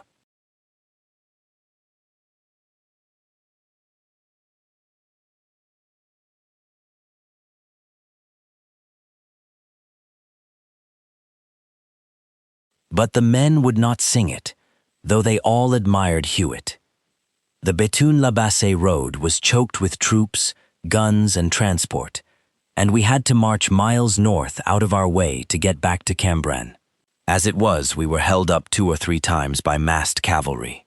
Everything seemed in confusion. A casualty clearing station had been planted astride one of the principal crossroads, and was already being shelled. When we reached Cambrai, we had marched about 20 miles in all that day. We were told then that the Middlesex would go over first with us in support, and to their left the 2nd Argyll and Sutherland Highlanders, with the Cameronians in support. The junior officers complained loudly at our not being given the honor of leading Puji 196 the attack. We were the senior regiment, they protested, and entitled to the right of the line. We moved into trench sidings just in front of the village. There was about half a mile of communication trench between us and the trenches proper, known as Maison Rouge Alley. It was an hour or so past midnight. At 5:30, the gas was to be discharged. We were cold, tired, and sick, not at all in the mood for a battle. We tried to snatch an hour or 2 of sleep, squatting in the trench. It had been raining for some time. Gray, watery dawn broke at last behind the German lines. The bombardment, which had been surprisingly slack all night, brisked up a little. "Why the devil don't they send them over quicker?" asked the actor. "This isn't my idea of a bombardment. We're getting nothing opposite us. What little there is going into the Hohenzollern. Shell shortage. Expected it," answered Thomas. "We were told afterwards that on the 23rd, a German aeroplane had bombed the Army Reserve shell dump and sent it up. The bombardment on the 24th, and on the day of the battle itself, was nothing compared with that of the previous days." Thomas looked strained and ill. "It's time they were sending that damned accessory off. I wonder what's doing. What happened in the next few minutes is difficult for me now to sort out." It was more difficult still at the time. All we heard back there in the sidings was a distant cheer, confused crackle of rifle fire, yells, heavy shelling on our front line, more shouts and yells, and a continuous rattle of machine guns. After a few minutes, lightly wounded men of the Middlesex came stumbling down Maison Rouge Alley to the dressing station. I was at the junction of the siding and the alley. "What's happened? What's happened?" I asked. "Bloody balls up," was the most detailed answer PG 197 I could get. Among the wounded were a number of men, yellow-faced and choking, with their buttons tarnished green. These were gas cases. Then came the stretcher cases. Maison Rouge Alley was narrow, and the stretchers had difficulty in getting down. The Germans started shelling it with 5.9s. Thomas went through the shelling to battalion headquarters to ask for orders. It was the same place that I had visited on my first night in the trenches. This group of dugouts in the reserve line showed very plainly from the air as battalion headquarters and should never have been occupied on the day of a battle. Just before Thomas arrived, the Germans put 5 shells into it. The adjutant jumped one way, the colonel another, the regimental sergeant major a third. One shell went into the signals dugout and destroyed the telephone. The colonel had a slight wound on his hand. He joined the stream of wounded and was carried as far as the base with it. The adjutant took charge. All this time, A Company had been waiting in the siding for the rum to arrive. The tradition of every attack was a double tot of rum beforehand. All the other companies got it except ours. The actor was cursing. "Where the bloody hell's that Storman gone? We fixed bayonets in readiness to go up to the attack as soon as Thomas came back with orders. The actor sent me along the siding to the other end of the company. The stream of wounded was continuous. At last, Thomas's orderly appeared, saying, "Captain's orders, sir. A company to move up to the front line." It seems that at that moment, the storeman appeared with the rum. He was hugging the rum bottle, without rifle or equipment, red-faced and retching. He staggered up to the actor and said, "There you are, sir," then fell on his face, in the thick mud of a sump pit, at the junction of the trench and the Page 198 siding. The stopper of the bottle flew out, and what was left of the 3 gallons bubbled on the ground. The actor said nothing. It was a crime deserving the death penalty. He put one foot on the storeman's neck, the other in the small of his back, and trod him into the mud. Then he gave the order, "Company forward." The company went forward with a clatter of steel over the body, and that was the last heard of the storeman. What had happened in the front line was this. At 4:30, the commander of the gas company in the front line sent a telephone message through to divisional headquarters. "Dead calm. Impossible discharge accessory." The answer came back. Accessory to be discharged at all costs. Thomas's estimate of the gas company's efficiency was right enough. The spanners for unscrewing the cocks of the cylinders were found, with 2 or 3 exceptions, to be misfits.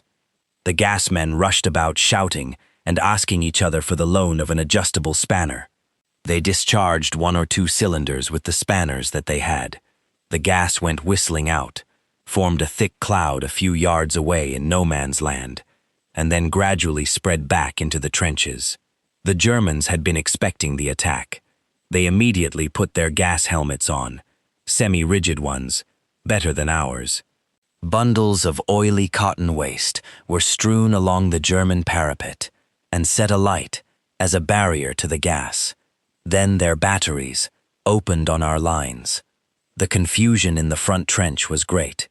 The shelling broke several of the gas cylinders, and the trench was soon full of gas. The gas company dispersed. No orders could come through, because the shell in the signals dug out at battalion headquarters had cut communication PG 1999, both between companies and battalion headquarters, and between battalion headquarters and division. The officers in the front trench had to decide on immediate action.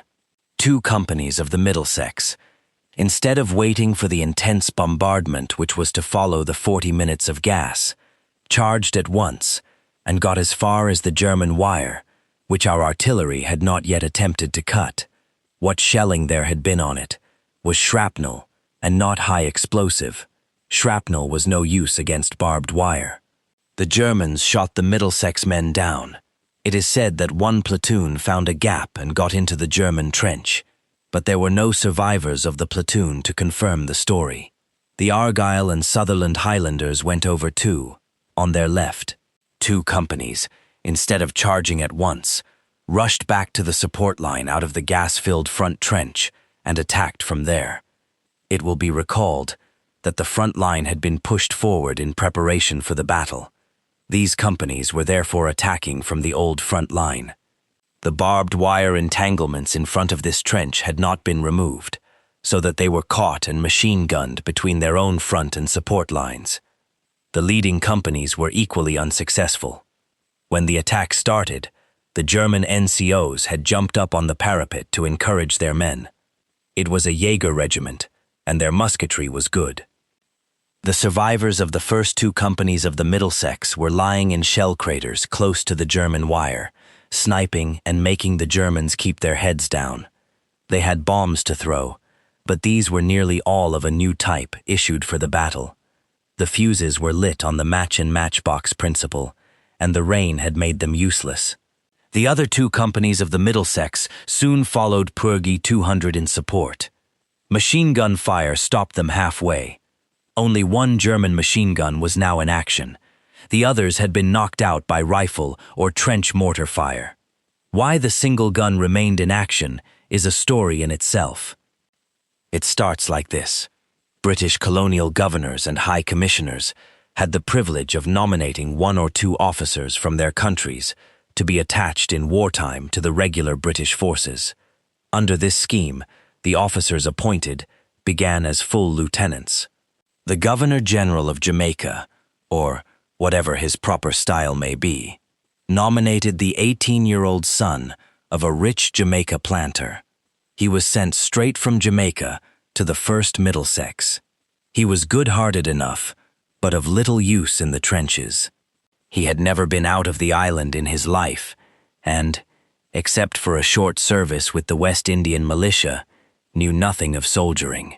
His company commander took a fatherly interest in young Jamaica, as he was called, and tried to teach him his duties. This company commander was known as the Boy. He had 20 years' service in the Middlesex, and the unusual boast of having held every rank from boy to captain in the same company. His father, I believe, had been the regimental sergeant major. The difficulty was that Jamaica was a full lieutenant, and so senior to the other experienced subalterns in the company, who were only second lieutenants. The colonel decided to shift Jamaica off on some course or extra regimental appointment at the earliest opportunity. Somewhere about May or June, he had been asked to supply an officer for the Brigade Trench Mortar Company, and he had sent Jamaica. Trench mortars at that time were dangerous and ineffective, so the appointment seemed suitable. At the same time, the Royal Welch Fusiliers had also been asked to detail an officer, and the PG 201 colonel had sent Tiley, an ex-planter from Malay, who was what is called a fine natural soldier. He had been chosen because he was attached from another regiment and had showed his resentment at the manner of his welcome somewhat too plainly. By September, mortars had improved in design and become an important infantry arm. Jamaica was senior to Tiley and was therefore in the responsible position of commanding the company. When the Middlesex made the charge, the boy was mortally wounded as he climbed over the parapet. He fell back and began crawling down the trench to the stretcher-bearer's dugout. He passed Jamaica's trench mortar emplacement. Jamaica had lost his gun team and was serving the trench mortars himself. When he saw the boy, he forgot about his guns and ran off to get a stretcher party. Tiley, meanwhile, on the other flank, opposite Mine Point, had knocked out the machine guns within range. He went on until his gun burst. The machine gun in the Pope's Nose, a small salient opposite Jamaica, remained in action. It was at this point that the Royal Welch Fusiliers came up in support. Maison Rouge Alley was a nightmare. The Germans were shelling it with 5.9s bursting with a black smoke and with lacrimatory shells. This caused a continual scramble backwards and forwards. There were cries and counter-cries. "Come on! Get back, you bastards! Gas turning on us! Keep your heads, you men! Back like hell, boys! Whose orders? What's happening? Gas! Back! Come on! Gas! Back!" Wounded men and stretcher-bearers were still trying to squeeze past. We were alternately putting on and taking off our gas helmets, and that made things worse. In many places, the trench was filled in, and we had to scramble over the top. Chilled Freeman PG-20 got up to the front line with only 50 men of B Company. The rest had lost their way in some abandoned trenches halfway up. The adjutant met him in the support line. "You ready to go over, Freeman?" he asked. Freeman had to admit that he had lost most of his company. He felt this keenly as a disgrace. It was the first time that he had commanded a company in battle. He decided to go over with his 50 men in support of the Middlesex. He blew his whistle, and the company charged. They were stopped by machine gun fire before they had passed our own entanglements. Freeman himself died, but of heart failure, as he stood on the parapet. After a few minutes, C Company and the remainder of B reached the front line. The gas cylinders were still whistling and the trench full of dying men. Sampson decided to go over. He would not have it said that the Royal Welch had let down the Middlesex. There was a strong comradely feeling between the Middlesex and the Royal Welch. The Royal Welch and Middlesex were drawn together in dislike of the Scots. The other 3 battalions in the brigade were Scottish, and the brigadier was a Scot, and, unjustly no doubt, accused of favoring them. Our adjutant voiced the general opinion. The jocks are all the same, the trousered variety and the bare-backed variety. They're dirty in trenches, they skite too much, and they charge like hell. Both ways. The Middlesex, who were the original die-hard battalion, had more than once, with the Royal Welch, considered themselves let down by the jocks. So Samson with C and the rest of B Company charged. One of the officers told me later what happened to himself. It had been agreed to advance by platoon rushes with supporting fire. When his platoon had run about 20 yards, he signaled them to lie down and PG-203 open covering fire. The din was tremendous. He saw the platoon on the left flopping down too, so he whistled the advance again. Nobody seemed to hear. He jumped up from his shell hole and waved and signaled, "Forward!" Nobody stirred. He shouted, "You bloody cowards! Are you leaving me to go alone?" His platoon sergeant, groaning with a broken shoulder, gasped out, "Not cowards, sir. Willing enough. But they're all forving dead." A machine gun traversing had caught them as they rose to the whistle. Our company, too, had become separated by the shelling. The Surrey man got a touch of gas and went coughing back. The actor said he was scrimshanking and didn't want the battle. This was unfair. The Surrey man looked properly sick. I do not know what happened to him, but I heard that the gas was not much, and that he managed, a few months later, to get back to his own regiment in France. I found myself with the actor in a narrow trench between the front and support lines. This trench had not been built wide enough for a stretcher to pass the bends. We came on the boy lying on his stretcher, wounded in the lungs and the stomach. Jamaica was standing over him in tears, blubbering. Poor old boy, he's going to die. I'm sure he is. He's the only one who was decent to me." The actor found we could not get by. He said to Jamaica, "Take that poor sod out of the way, will you? I've got to get my company up. Put him into a dugout or somewhere." Jamaica made no answer. He seemed paralyzed by the horror of the occasion.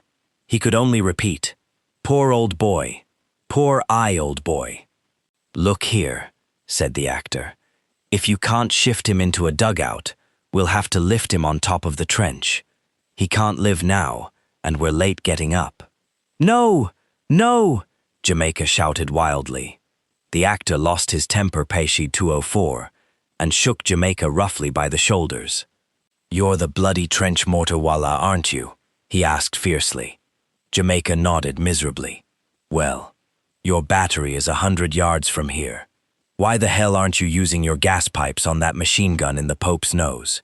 Buzz off back to them." And he kicked him down the trench. Then he called over his shoulder, "Sergeant Rose and Corporal Jennings, lift this stretcher up across the top of the trench. We've got to pass." Jamaica leaned against a traverse. "I do think you're the most heartless beast I've ever met," he said weakly. We went on up to the front line. It was full of dead and dying. The captain of the gas company, who had kept his head and had a special oxygen respirator, had by now turned off the gas. Vermorel sprayers had cleared out most of the gas, but we still had to wear our masks. We climbed up and crouched on the fire step, where the gas was not so thick. Gas was heavy stuff and kept low. Then Thomas arrived with the remainder of A Company, and, with D, we waited for the whistle to follow the other 2 companies over. Fortunately, at this moment, the adjutant appeared. He told Thomas that he was now in command of the battalion, and he didn't care a damn about orders. He was going to cut his losses. He said he would not send A and D over until he got definite orders from brigade. He had sent a runner back because telephone communication was cut, and we must wait. Meanwhile, the intense bombardment that was to follow the 40 minutes discharge of gas began. It concentrated on the German front trench and wire.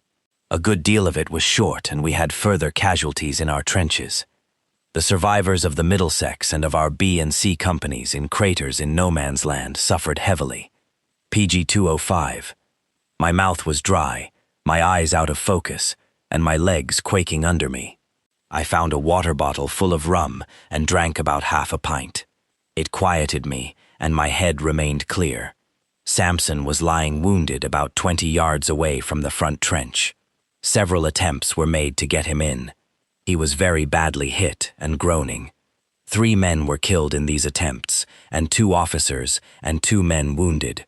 Finally, his own orderly managed to crawl out to him. Samson ordered him back, saying that he was riddled and not worth rescuing. He sent his apologies to the company for making such a noise. We waited for about a couple of hours for the order to charge. The men were silent and depressed. Sergeant Townsend was making feeble, bitter jokes about the good old British Army muddling through and how he thanked God we still had a navy. I shared the rest of the rum with him, and he cheered up a little.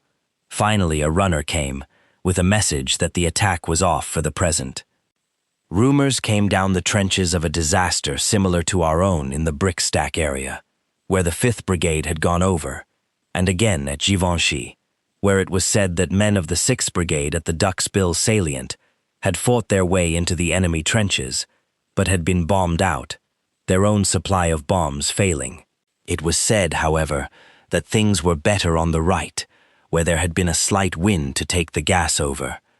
There was a rumor that the 1st, 7th, and 47th Divisions had broken through. My memory of that day is hazy. We spent it getting the wounded down to the dressing station, spraying the trenches and dugouts to get rid of the gas, and clearing away the earth where trenches were blocked. The trenches stank with a gas-blood lyddite latrine smell. Late PG 206. In the afternoon, we watched through our field glasses the advance of the reserves towards Luce and Hill 70. It looked like a real breakthrough. They were being heavily shelled. They were troops of the New Army Division whose staff we had messed with the night before.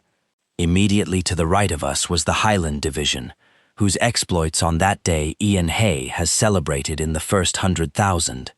I suppose that we were the flat caps on the left, who let down his comrades in arms. As soon as it was dusk, we all went out to get in the wounded. Only sentries were left in the line. The first dead body I came upon was Samson's. I found that he had forced his knuckles into his mouth to stop himself crying out and attracting any more men to their death. He had been hit in 17 places. Major Swainson, the second in command of the Middlesex, came crawling in from the German wire. He seemed to be wounded in the lungs, the stomach, and a leg. Choate, a Middlesex second lieutenant, appeared. He was unhurt, and together we bandaged Swainson and got him into the trench and on a stretcher. He begged me to loosen his belt. I cut it with a Bowie knife that I had bought in Béthune for use in the fighting. He said, "I'm about done for." 6. We spent all that night getting in the wounded of the Royal Welch, the Middlesex, and those of the Argyll and Sutherland, who had attacked from the front trench. The Germans behaved generously. I do not remember hearing a shot fired that night, and we kept on PG 207 until it was nearly dawn, and we could be plainly seen. Then they fired a few shots in warning, and we gave it up. By this time, we had got in all the wounded, and most of the Royal Welch dead. I was surprised at some of the attitudes in which the dead had stiffened, in the act of bandaging friends' wounds, crawling, cutting wire. The Argyll and Sutherland had 700 casualties, including 14 officers killed out of the 16 that went over. The Middlesex, 550 casualties, including 11 officers killed. 2 other Middlesex officers besides Choate were unwounded. Their names were Henry and Hill, second lieutenants, who had recently come with commissions from, I think, the Artists' Rifles. Their welcome in the Middlesex had been something like mine in the Royal Welch. They had been lying out in shell holes in the rain all day, sniping and being sniped at. Henry, according to Hill, had dragged 5 wounded men into his shell hole and thrown up a sort of parapet with his hands, and a Bowie knife that he was carrying. Hill had his platoon sergeant with him, screaming for hours with a stomach wound, begging for morphia. He was dying, so Hill gave him 5 pellets. We always carried morphia with us for emergencies like this. When Choate, Hennerve, and Hill arrived back in the trenches with a few stragglers they reported at the Middlesex headquarters, Hill told me the story.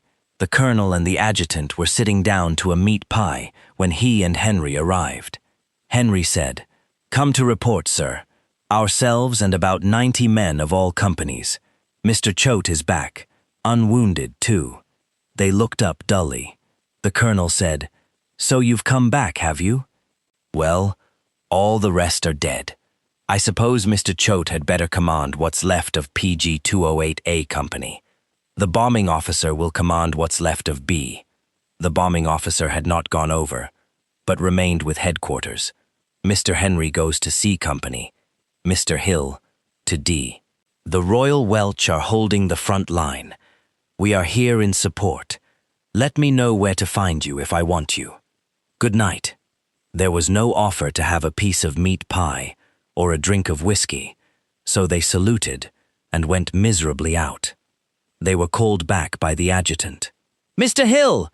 Mr. Henry!" "Sir?" Hill said that he expected a change of mind as to the propriety with which hospitality could be offered by a regular colonel and adjutant to temporary second lieutenants in distress. But it was only to say, "Mr. Hill, Mr. Henry, I saw some men in the trench just now with their shoulder straps unbuttoned and their equipment fastened anyhow. See that this practice does not occur in future. That's all."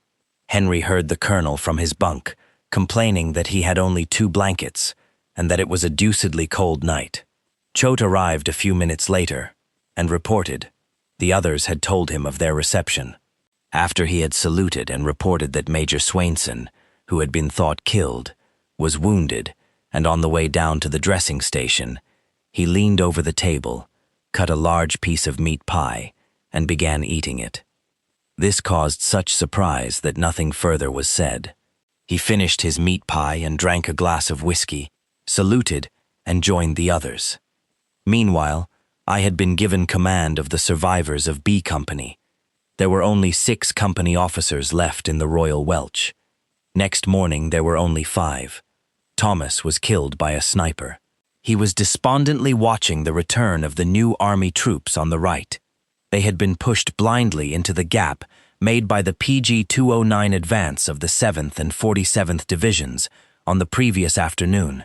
They did not know where they were or what they were supposed to do.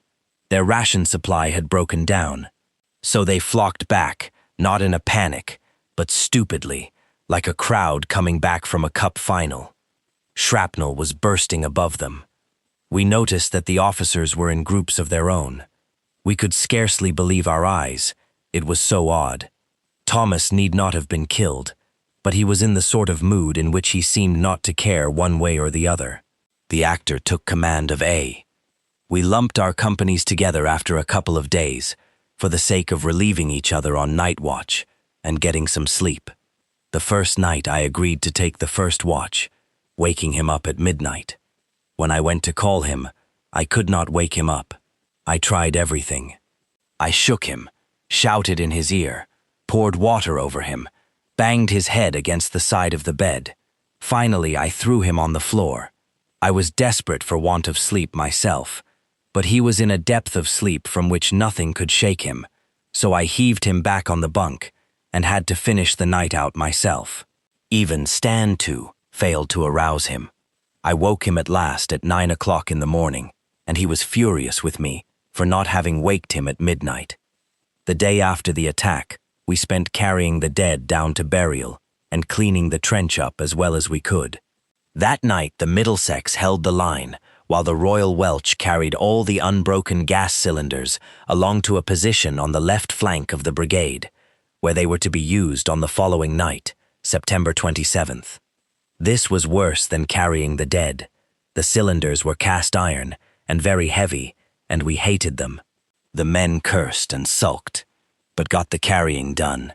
Orders came that we were PG 210 to attack again. Only the officers knew. The men were only to be told just beforehand. It was difficult for me to keep up appearances with the men. I felt like screaming. It was still raining, harder than ever. We knew definitely this time that ours was only a subsidiary night attack, a diversion to help a division on our right to make the real attack. The scheme was the same as before. At 4 p.m., the gas was to be discharged again for 40 minutes.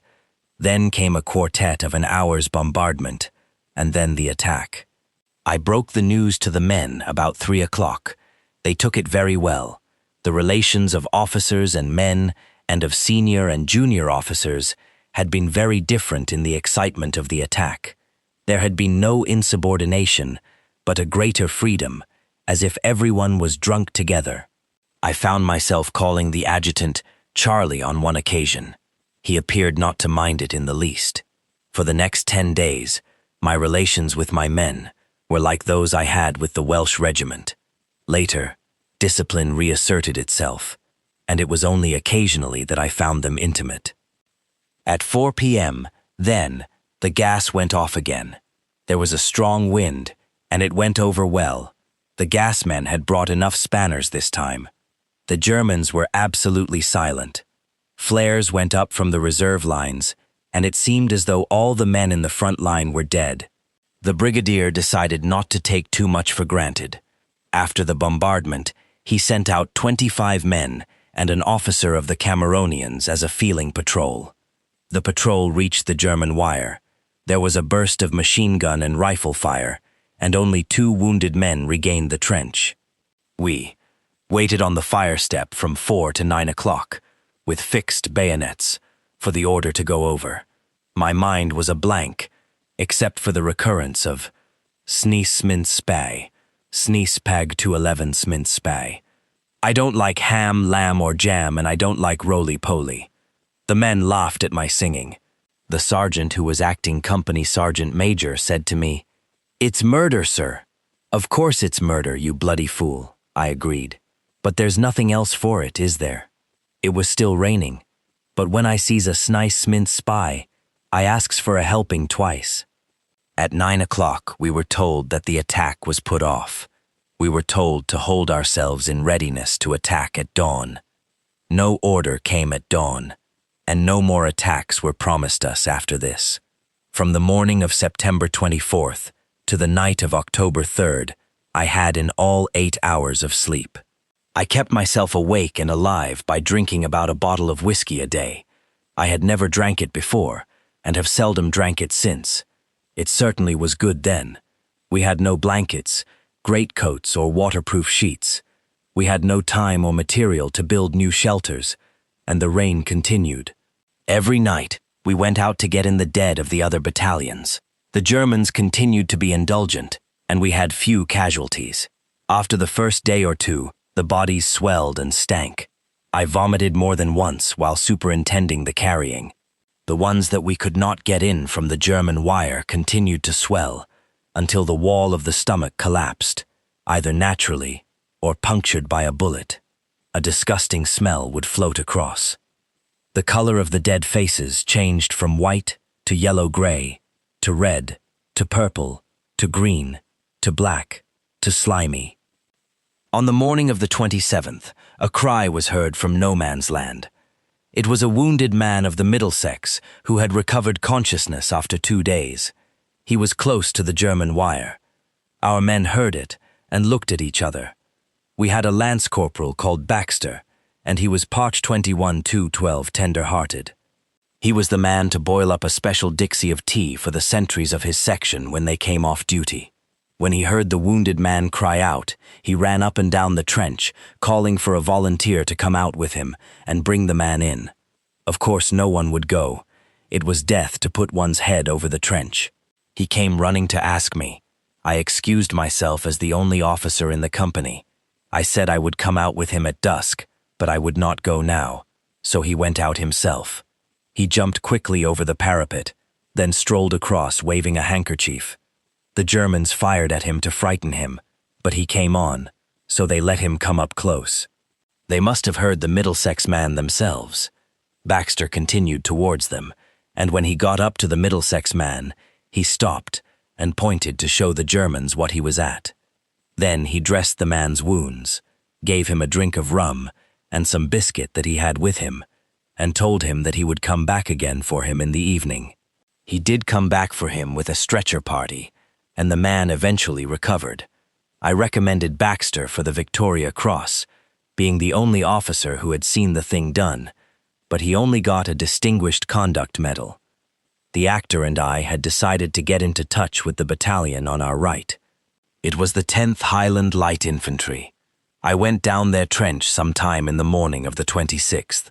I walked nearly a quarter of a mile before seeing either a sentry or an officer. There were dead men, sleeping men, wounded men, gassed men, all lying anyhow. The trench had been used as a latrine. Finally, I met a Royal Engineer officer. He said to me, if the Boche knew what an easy job it was, he'd just walk over and take this trench. So I came back and told the actor that we might expect PG-213 to have our flank in the air at any moment. We turned the communication trench that made the boundary between the two battalions into a fire trench facing right. A machine gun was mounted to put up a barrage in case they ran. On the night of the 27th, the Highlanders mistook some of our men, who were out in no man's land getting in the dead, for the enemy. They began firing wildly. The Germans retaliated. Our men caught the infection, but were at once told to cease fire. Cease fire went along the trench until it came to the HLI, who misheard it as retire. A panic seized them, and they came rushing back. Fortunately, they came down the trench instead of over the top. They were stopped by a sergeant of the 5th Scottish Rifles, a territorial battalion now in support to ourselves and the Middlesex. He chased them back into their trench at the point of the bayonet. On the 3rd of October, we were relieved. The relieving troops were a composite battalion, consisting of about 100 men of the 2nd Royal Warwickshire Regiment and about 70 Royal Welsh Fusiliers, all that was left of our own 1st Battalion. Hanmer Jones and Frank Jones Bateman had both been wounded. Frank had his thigh broken with a rifle bullet while stripping the equipment off a wounded man in no man's land. The cartridges in the man's pouches had been set on fire by a shot and were exploding. 7.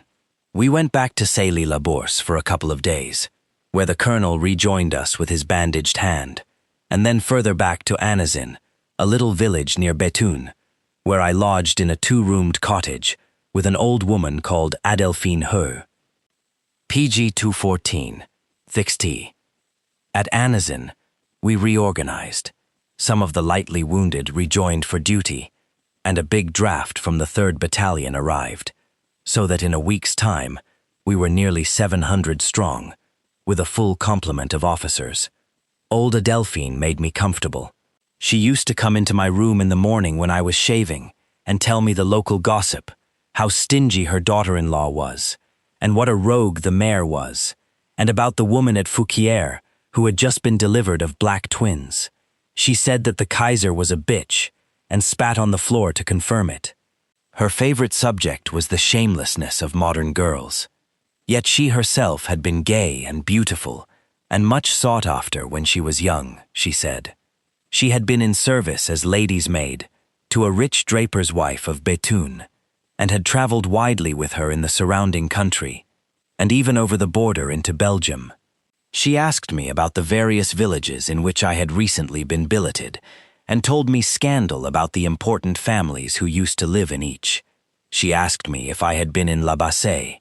She did not realize that it was in the hands of the enemy. I said no, but I had tried to visit it recently and had been detained. Do you know Auchie then? I said that I had seen it often from a distance. Then perhaps you know a big farmhouse between Auchie and Cambrin called Les Briques Farm, I said, startled, that I knew it very well, and that it was a strong place with a moat and cellars and a kitchen garden now full of barbed wire. She said, then I shall tell you. I was staying there in 1870. It was the year of the other war, and there was at the house a handsome young petit caporal who was fond of me, So, because he was a nice Petit Cal 215 boy, and because it was the war, we slept together, and I had a baby. But God punished me, and the baby died. That's a long time ago. She told me that all the girls in Anazin prayed every night for the war to end and for the English to go away as soon as their money was spent. She said that the clause about the money was always repeated in case God should miss it. Troops serving in the Pas de Calais loathed the French. Except for occasional members of the official class, we found them thoroughly unlikable people, and it was difficult to sympathize with their misfortunes. They had all the shortcomings of a border people. I wrote home about this time. I find it very difficult to love the French here. Even when we have been billeted in villages where no troops have been before, I have not met a single case of the hospitality that one meets among the peasants of other countries. It is worse than inhospitality here, for after all we are fighting for their dirty little lives. They suck enormous quantities of money out of us too. Calculate how much has flowed into the villages around Bethune, which for many months now have been continuously housing about 100,000 men. Apart from the money that they get paid directly as billeting allowance, there is the pay that the troops spend. Every private soldier gets his 5-franc note, nearly 4 shillings, every 10 days, and spends it on eggs, coffee, and beer in the local estaminates. The prices are ridiculous, and the stuff bad. In the brewery at Bethune the other day, I saw barrels of already thin beer being watered from the canal with a hose pipe.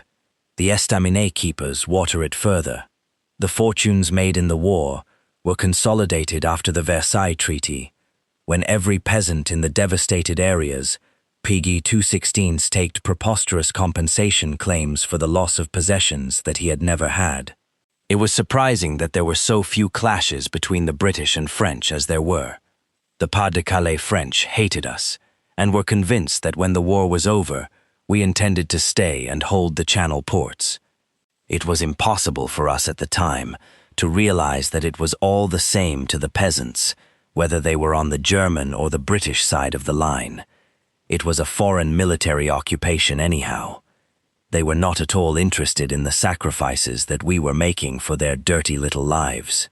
Also, we were shocked at the severity of French national accountancy, when we were told, for instance, that every British hospital train, the locomotive and carriages of which had been imported from England, had to pay a £200 fee for use of the rails on each journey they made, from railhead to base. The fighting was still going on around Loos. We could hear the guns in the distance, but it was clear that the thrust had failed, and that we were now skirmishing for local advantages. But on October 13th, there was a final flare-up. The noise of the guns was so great that even the inhabitants of Anazin, accustomed to these alarms, were properly frightened, and began packing up in case the Germans broke through. Old Adelphine was in tears with fright. Early that afternoon, I was in Bethune at the Globe, drinking champagne cocktails with some friends who had joined from the 3rd Battalion, when the Assistant Provost Marshal put his head in the door and called out, "Any officers of the 5th, 6th, or 19th Brigades here?" We jumped up. "You are to return at once to your units." "Oh God," said Robertson. "That means another show." Robertson had been in D Company and so escaped the charge. "We'll be pushed PG 217 over the top tonight to reinforce someone, and that'll be the end of us." We hurried back to Anazin and found everything in confusion. "We're standing to, at half an hour's notice for the trenches," we were told. We packed up hastily, and in a few minutes, the whole battalion was out in the road in fighting order.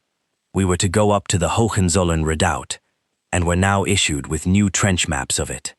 The men were in high spirits, even the survivors of the show. They were singing songs to the accompaniment of an accordion and a penny whistle. Only at one time, when a mad minute of artillery noise was reached, they stopped and looked at each other, and Sergeant Townsend said sententiously, "That's the charge. Many good fellows going west at this moment. Maybe chums of ours." Gradually the noise died down, and a message came at last from brigade that we would not be needed. It had been another dud show, chiefly to be remembered for the death of Charles Sorley, a captain in the Suffolks, one of the 3 poets of importance killed in the war. The other 2 were Isaac Rosenberg and Wilfred Owen. This ended the operations for 1915. Tension was relaxed. We returned to battalion mess, to company drill, and to riding school for the young officers. It was as though there had been no battle, except that the senior officers were fewer and the special reserve element larger. 2 or 3 days later, we were back in trenches in the same sector.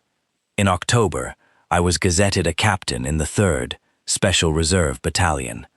Promotion in the 3rd Battalion was rapid for subalterns who had joined early, because the battalion had trebled its strength and so was entitled to 3 times as many captains as before. It was good to have my pay go up PG, 218 several shillings a day, with an increase of war bonus and possible gratuity and pension if I were wounded, but I did not consider that side of it much. It was rank that was effective overseas. And here I was promoted captain over the heads of officers who had longer trench service and were older and better trained than myself. I went to the adjutant and offered not to wear the badges of rank while serving with the battalion. He said not unkindly, "No, put your stars up. It can't be helped." I knew that he and the colonel had no use for special reserve captains unless they were outstandingly good, and would not hesitate to get rid of them. A special reserve major and captain had been recently sent home from the 1st Battalion with a confidential report of inefficiency. I was anxious to avoid any such disgrace, nor was my anxiety unfounded. Shortly after I left the 2nd Battalion, 2 other special reserve captains, one of whom had been promoted at the same time as myself, were sent back as likely to be of more service in the training of troops at home. One of them was, I know, more efficient than I was. I was in such a depressed state of nerves now that if I had gone into the trenches as a company officer, I should probably have modified my formula for taking risks.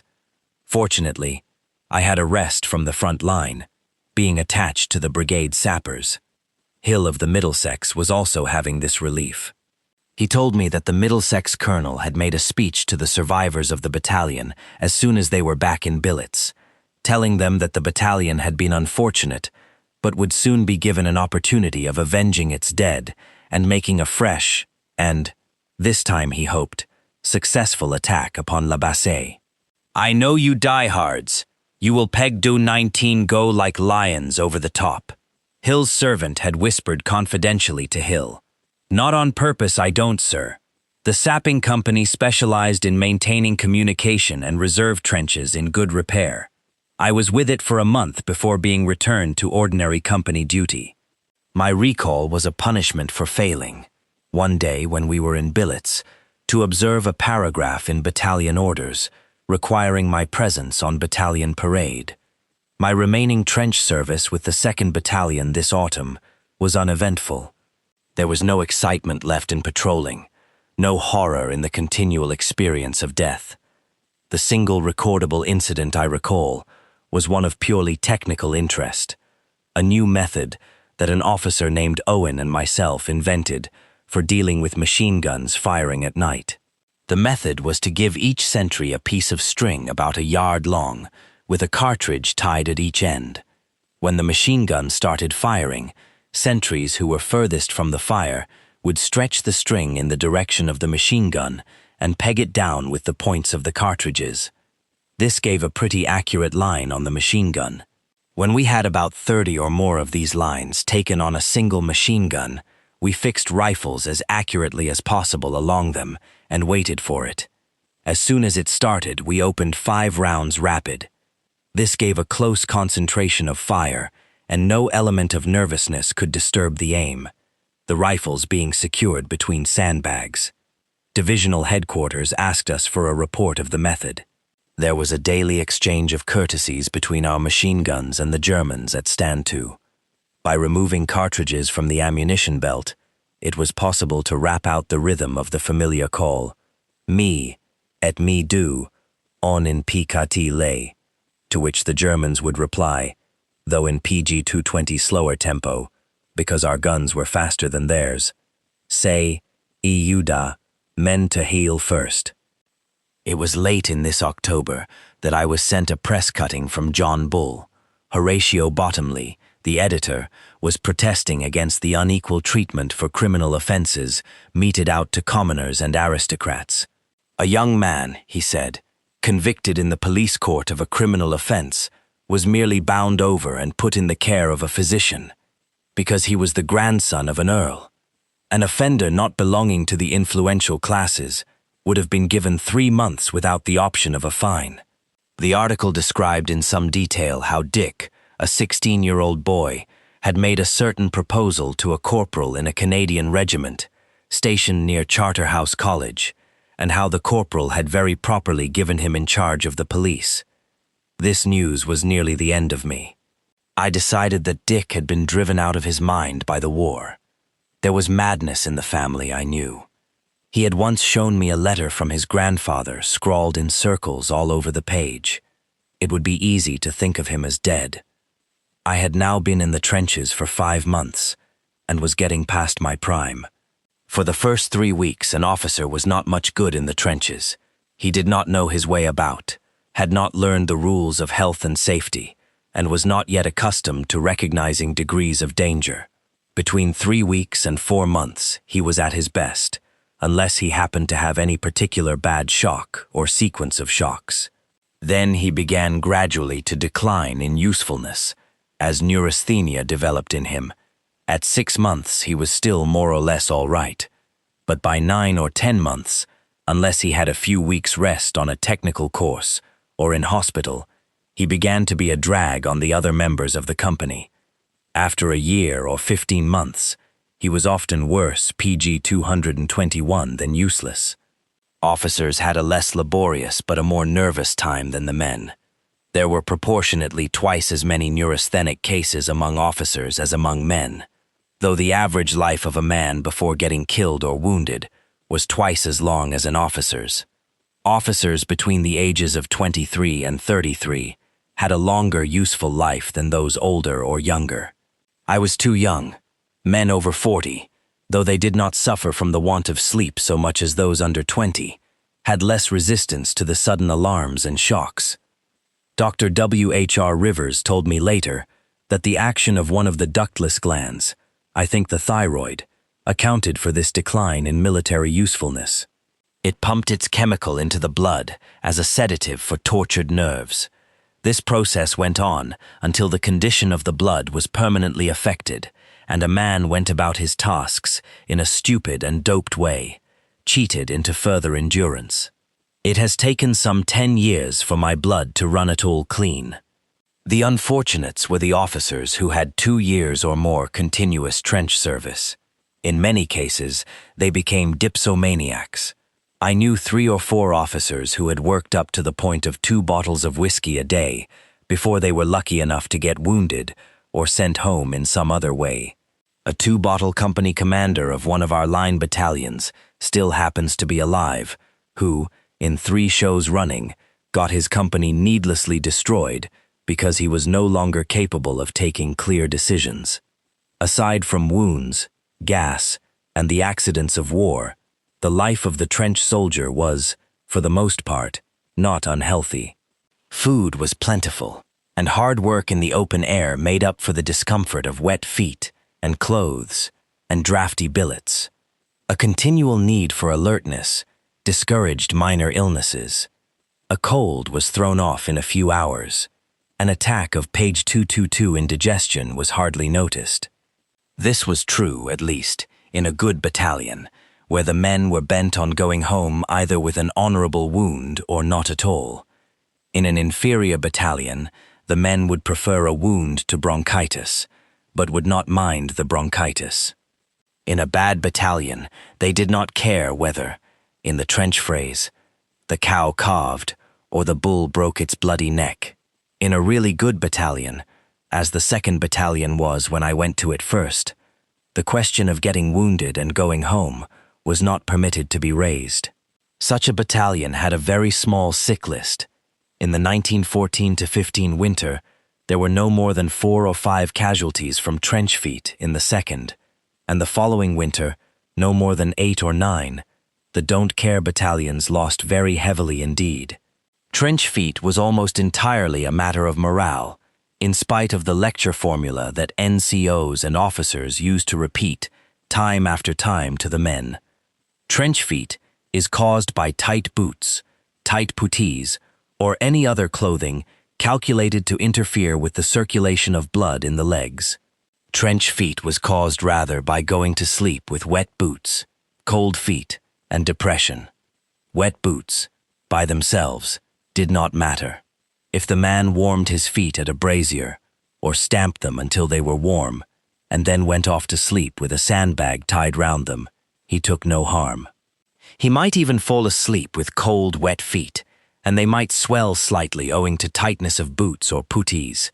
But trench feet only came if he did not mind getting trench feet or anything else, because his battalion had lost the power of sticking things out.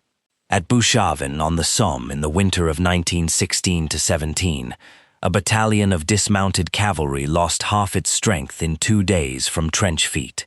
Our 2nd battalion had just had 10 days in the same trenches, with no cases at all. PG 223. Autumn was melancholy in the La Bassée sector. In the big poplar forests, the leaves were French yellow, and the dikes were overflowing, and the ground utterly sodden. Béthune was not the place it had been. The Canadians billeted there, drew 2 or 3 times as much pay as our own troops, and had sent the prices up. But it was still more or less intact, and one could still get cream buns and fish dinners. In November, I had orders to join the 1st Battalion, which was reorganizing after the Loos fighting. I was delighted. I found it in billets at Locon, behind Festubert, which was only a mile or 2 to the north of Cambrin. The difference between the 2 battalions continued markedly throughout the war, however many times each battalion got broken. The difference was that the 2nd Battalion at the outbreak of war had just finished its 18 years overseas tour, while the 1st Battalion had not been out of England since the South African War. The 1st Battalion was, therefore, less old-fashioned in its militarism and more human. Livers were better. The men had dealings with white women and not with brown. It would have been impossible in the 1st Battalion to see what I once saw in the 2nd, a senior officer pursuing a private soldier down the street, kicking his bottom because he had been slack in saluting. The 1st Battalion was as efficient and as regimental, on the whole more successful in its fighting, and a much easier battalion to live in.